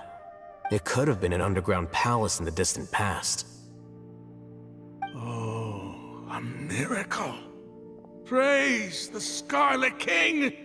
What's he doing here? And his men too? They must have fallen down here with us. Pretty lucky if you ask me. Most of them seem in really bad shape. Except for him. He got off lightly. Mind your head.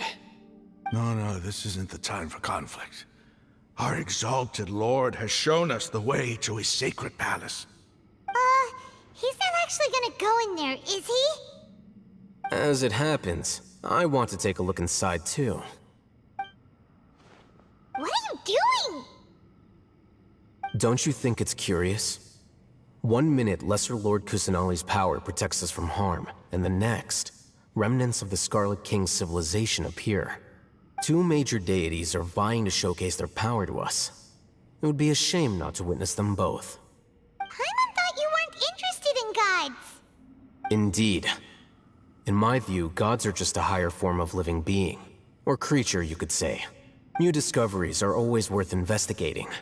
Whether they have anything to do with gods is neither here nor there. Raman, what are you gonna do about your men? I'll just let them lay here. The Scarlet King will take care of his people. Right now, I'm going inside.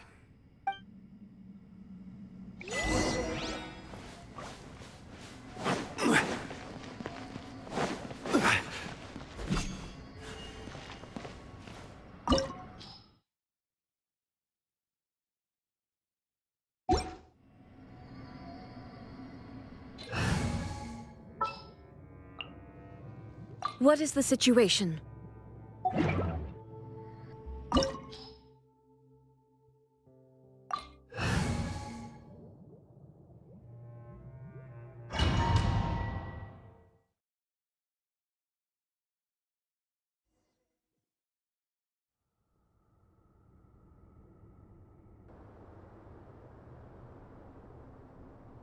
It's full of life here. This defies comprehension. It looked completely desolate from the outside. Yet, it flows with energy inside. Yeah, and there's so many plants. It's so pretty. Sir Raman. Huh? Me? Do you see another Raman here? Are you mocking me? What do you mean, sir? Interpret it however you want, but there's something I'd like to draw your attention to. While this structure is clearly left over from the Scarlet King's civilization, the energy that flows in here is that of the Dendro Archon. Whatever you say. It's not like I have a vision. There's nothing to be angry about. Think of this as an academic journey. It does seem kinda strange. If that's true, then we might have to explore this whole area to find an explanation.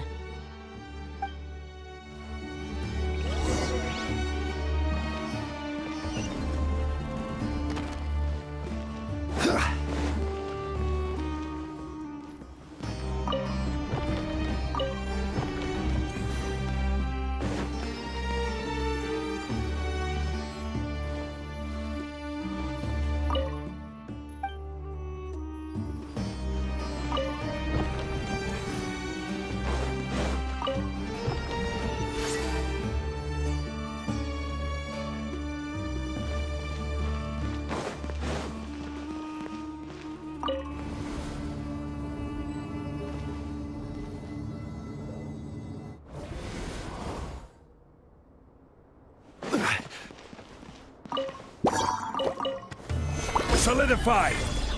Illusion shattered! Access denied.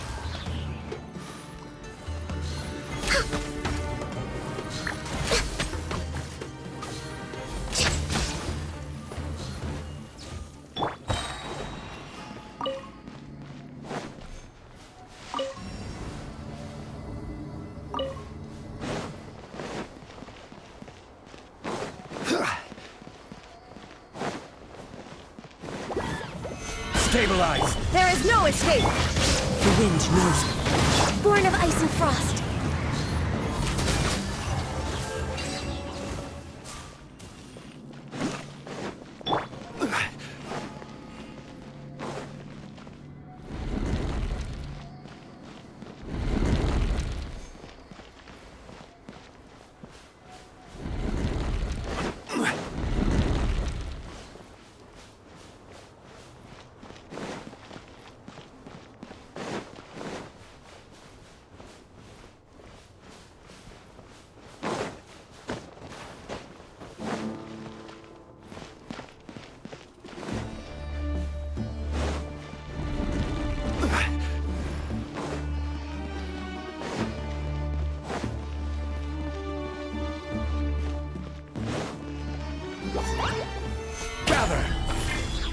Illusion shattered! One with nature.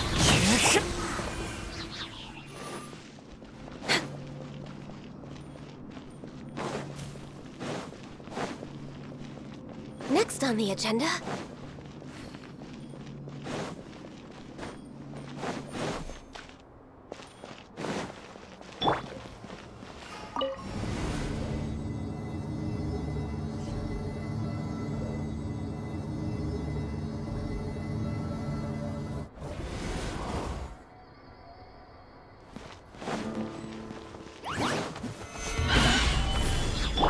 No escape! Into the wind! No touching!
that!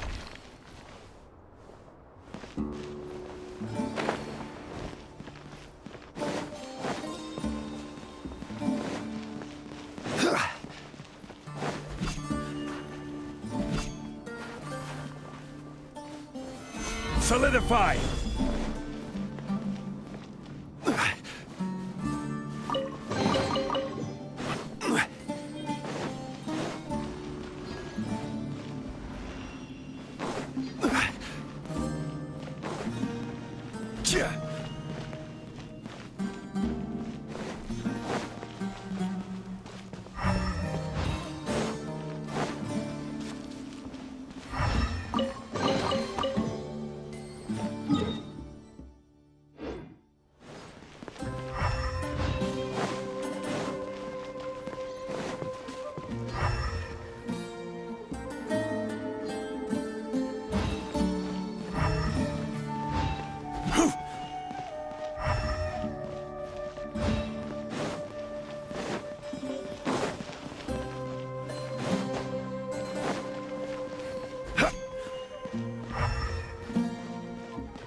Rise!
Illusion shattered!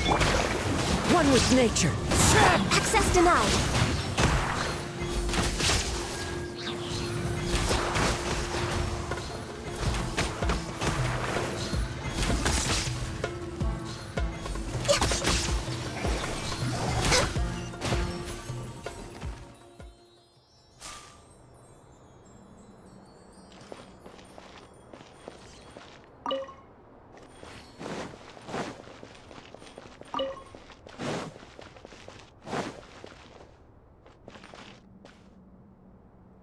Next on the agenda.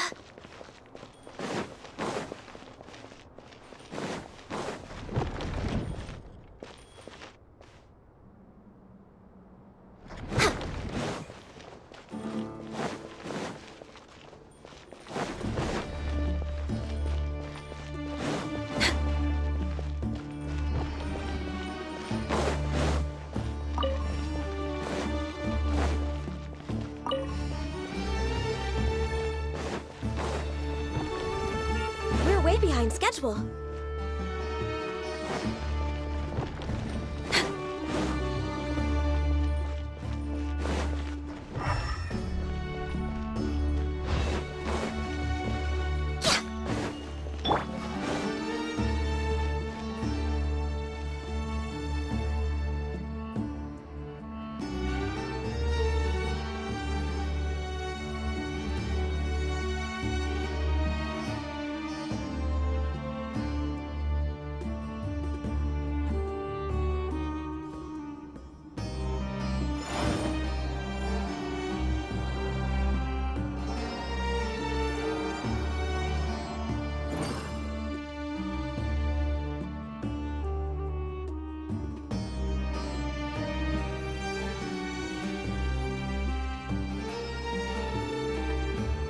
Osmanthus whined.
It's a sight to see. The Scarlet King's splendor surrounds us. There's so much vegetation here. It's different than what I expected. Sure are a lot of plants for a desert. That's what I call divine providence of the Scarlet King.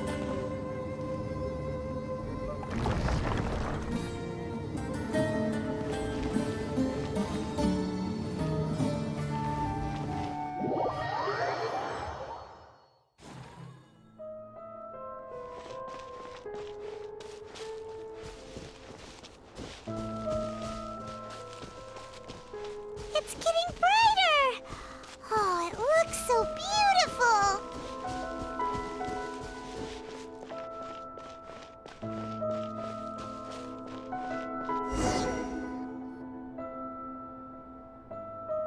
Wait. What's that? A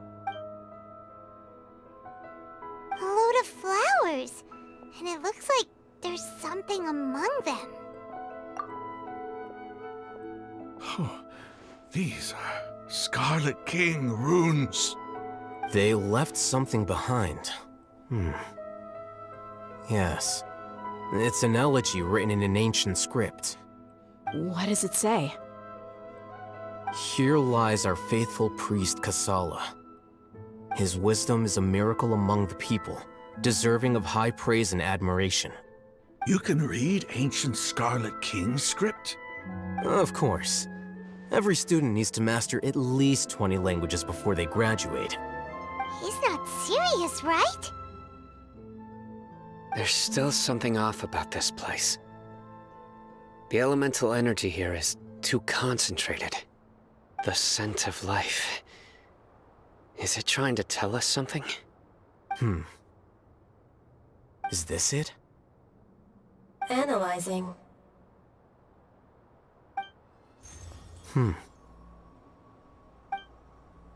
There seems to be a hidden message among these skeletal remains.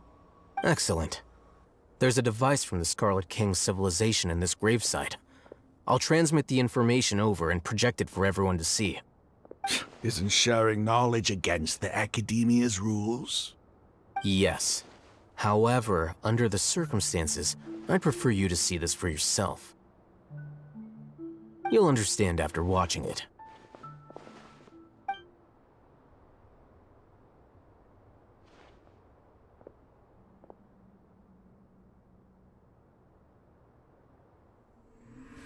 Civilization is born of knowledge, but so too can knowledge be its demise.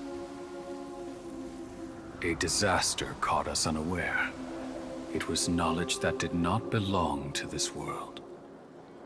The Scarlet King brought this forbidden knowledge into our world, and it quickly spread like a plague. People's minds were filled with crazed whispers. Dark gray scales spread across their bodies. Even the land was stripped of its vigor. Only a desperate, deathly silence remained. Were it not for Greater Lord Rukkhadevata from the forests, the damage would have been irreversible. She summoned the priests to build temples and infused into them the divine power of life. The disaster was miraculously tempered, and the embers of our civilization were preserved in Aru village. Alas, the miracle could not last. As long as forbidden knowledge continued to exist, it would forever blight this world. In the end, the proud king of the desert, my eternal lord, chose to sacrifice himself. I have spent my whole life since guarding one of these many temples. But now, my duty is coming to an end. As I close my eyes for the final time, the sight of that noble deity will appear in my vision once more. In helping the Scarlet King to eradicate forbidden knowledge, she exhausted her strength, and her form became that of a small child. How strange. Now that I think of her, I no longer have any fear of death, for I sense that the spirit of life will abide with me during my eternal sleep. Children of the desert, cling no longer to past grievances, but hold tight to the memory of this act of benevolence. What was that? The priest's memories. No, impossible. Greater Lord Rukkhadevata. So the former Dendro Archon and the Scarlet King, We're never enemies at all. But this doesn't make any sense. The Dendro Archon's followers, they're clearly... Was that the former Dendro Archon? He became so tiny in the end.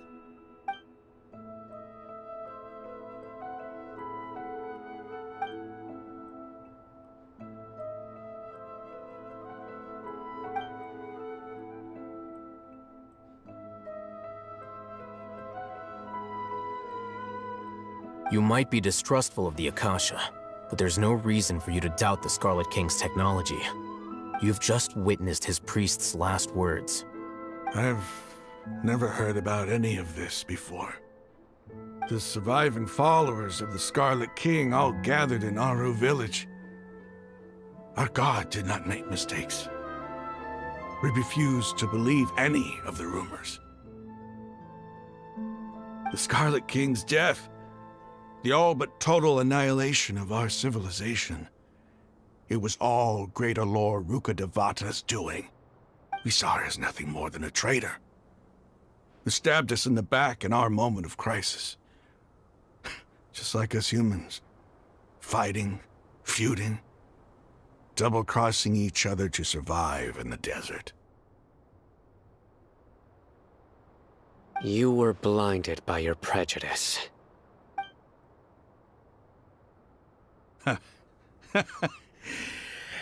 If I hadn't seen this for myself, if I hadn't witnessed his last words with my own eyes, ears, and heart, how could I ever begin to accept this? The truth is so far from what I've always known. Am I really supposed to believe that after all these years, all this time seeking revenge, suddenly now my enemy is my savior?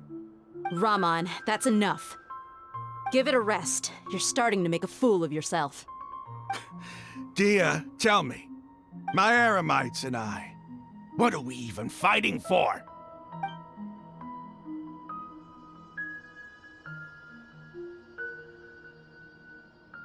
Hey, how you doing? I'll live. Thanks. I should probably go. I can't just stay here forever. What's your next move gonna be? Oh, I know what you're going to ask. I feel deeply ashamed of everything I've done. You'll get everything you're asking for. But please, give me some time. After everything that's happened here today, somehow I need to explain it to the others. It's not gonna be easy. Well, I guess that's for me to deal with. Dheya, this is where our camp's located. Make a note of it. When would be a good time for us to go? Tomorrow. I'll convince everyone that we're all on the same side. And I'll return every last one of your your village keepers. We'll share our other resources with you, too.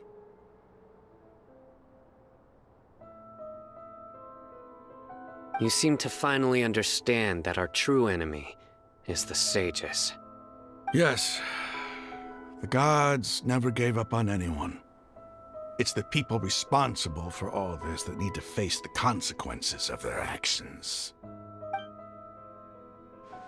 That must have been rough, but he seems to have figured things out now. Raman's no fool. Being the leader of your own faction in the desert is no easy feat. It's too bad he was held back by his belief in the Scarlet King. But now that that's changed, I guess we have a few more people on our side. The outcome, at least, is favorable. We should get going too. Let's head back, have a proper meal, and a nice, long sleep. We'll need all our energy tomorrow.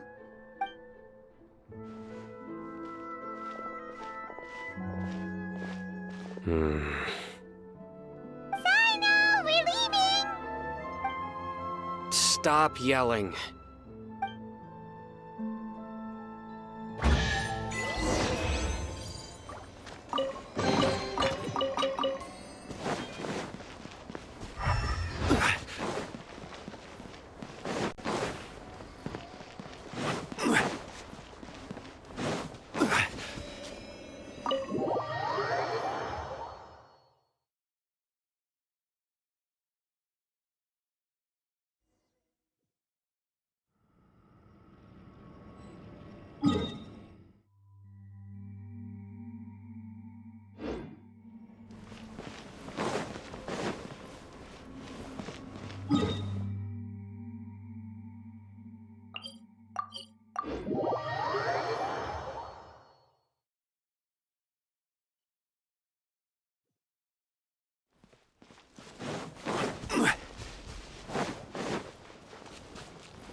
Rahman, we're here. Everything's been arranged. Someone will bring the village keepers back to Aru village shortly. I guess all I can say now is thanks for agreeing to help. Don't mention it. I think we can both agree you went to hell and back for it. But we share a common cause now. From here on out, we're allies. Where are the perpetrators? I'll bring you to them. Follow me.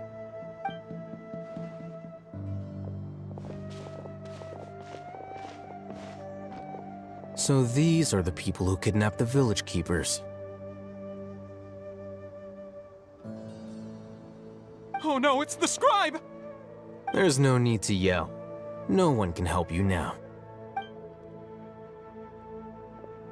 We've been all over the desert trying to find you! That's right.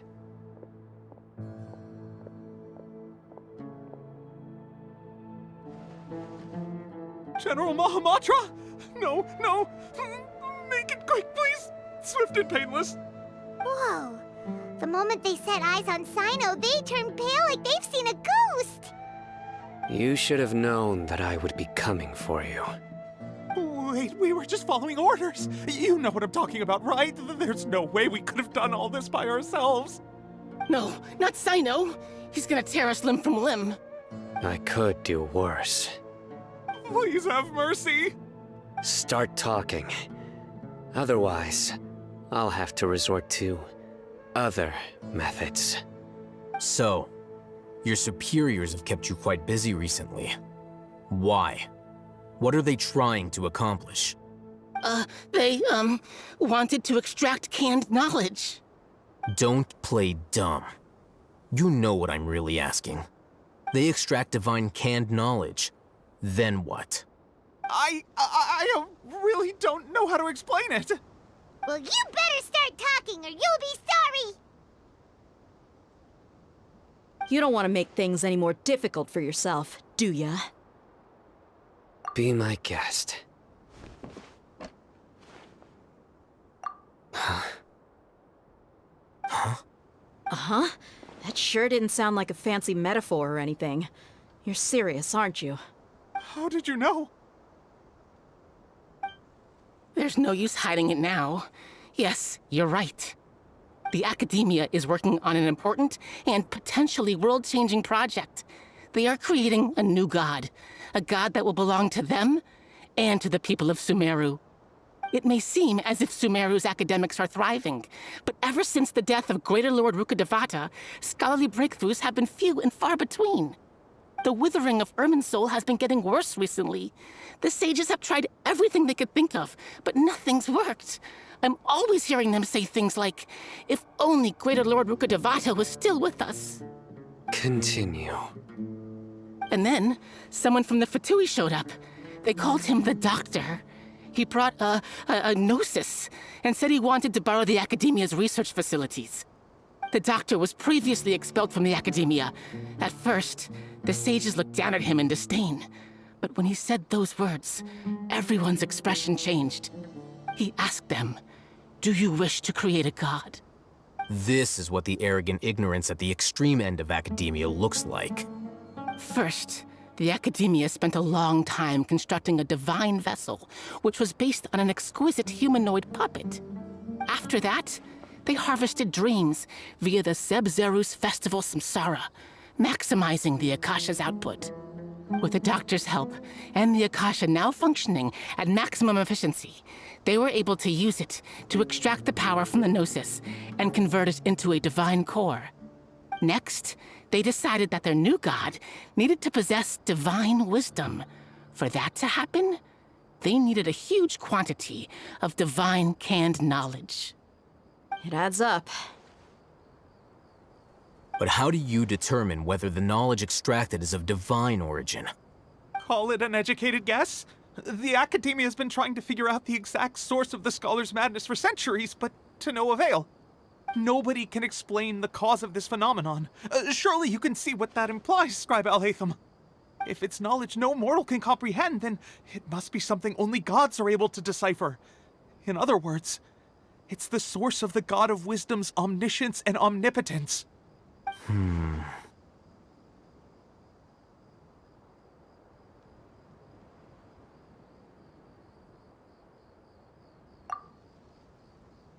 You must have noticed by now. The Academia doesn't care about who their god is. It's the ability to exercise control over knowledge and wisdom that matters. It is as if they are cursed with a desire for omniscience and omnipotence that burns in their blood. Some organisms demonstrate phototaxis, and thus orient their entire lives in respect to sources of light. For the sages, their only source of hope is the existence of a deity who embodies the acme of wisdom. This is but a form of phototaxis. For many scholars, the absence of a god of wisdom means stumbling in the darkness for the duration of their lives. Then what does Lesser Lord Kusanali mean to you? Is she not a true god present in this world? If you already have a new god, why try to create another one? From the beginning, the Academia has never treated her as a god. When the Academia first discovered Lesser Lord Kusanali, the newborn god of wisdom, the sages hoped that she would be as wise as Greater Lord Rukkhadevata. But upon evaluation, they found that at the time she possessed no more intelligence than any ordinary human child. The sages never had a ruder awakening. This forced them to accept that Greater Lord Rukkhadevata had indeed passed away. Not to mention that Lesser Lord Kusanali's gnosis had been used to power the Akasha this entire time. By herself, she has neither an Archon's raw power, nor the spectacular insight expected of a god of wisdom. Slowly but surely, people began to forget about her existence. So, this is the path the sages have chosen.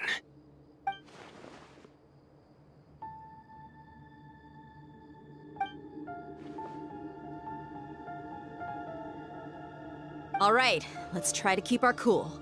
If everyone's in a bad mood, then let's change up our scenery. Raman, give me a few men to help us escort the village keepers back to the village. And these two scholars, they're coming too.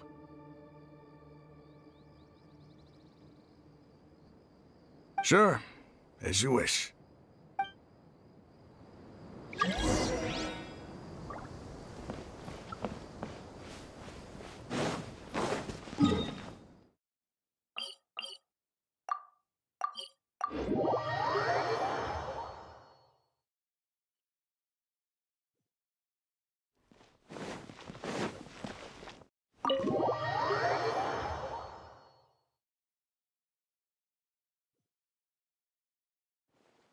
The village keepers you've found have all been returned to their homes, and each one has a dedicated caregiver to look after them. The two new scholars are being kept under close supervision, too. Really great work, everyone. The atmosphere is so heavy.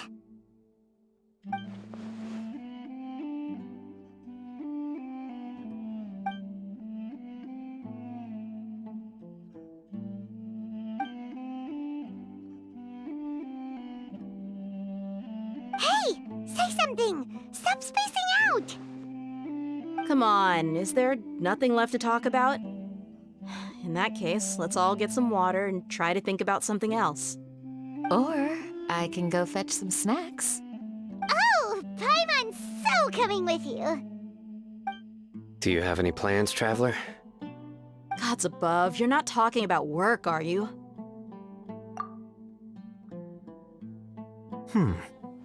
So you were still withholding some information?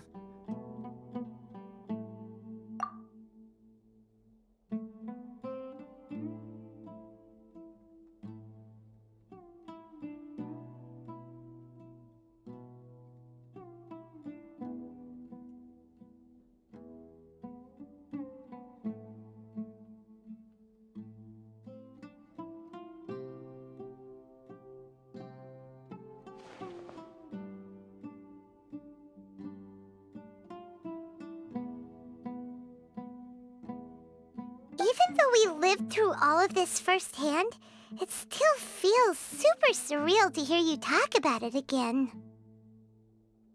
What a whirlwind of a story. I felt like I was holding my breath the whole time. It seems like there'll be more issues to face in the days ahead than I'd anticipated. Still, now's a good time to make our next move.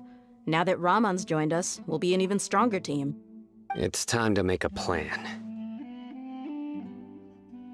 Indeed. These events are a flagrant transgression of the rules in every sense. We cannot allow it to continue. So, everyone, are we on the same page? Crush the sages and rescue our god. That is our ultimate goal. Well, let's brainstorm a little more about what other resources we can draw on. The next time we gather here, we must have a solid plan. Yep, it'll work out for sure.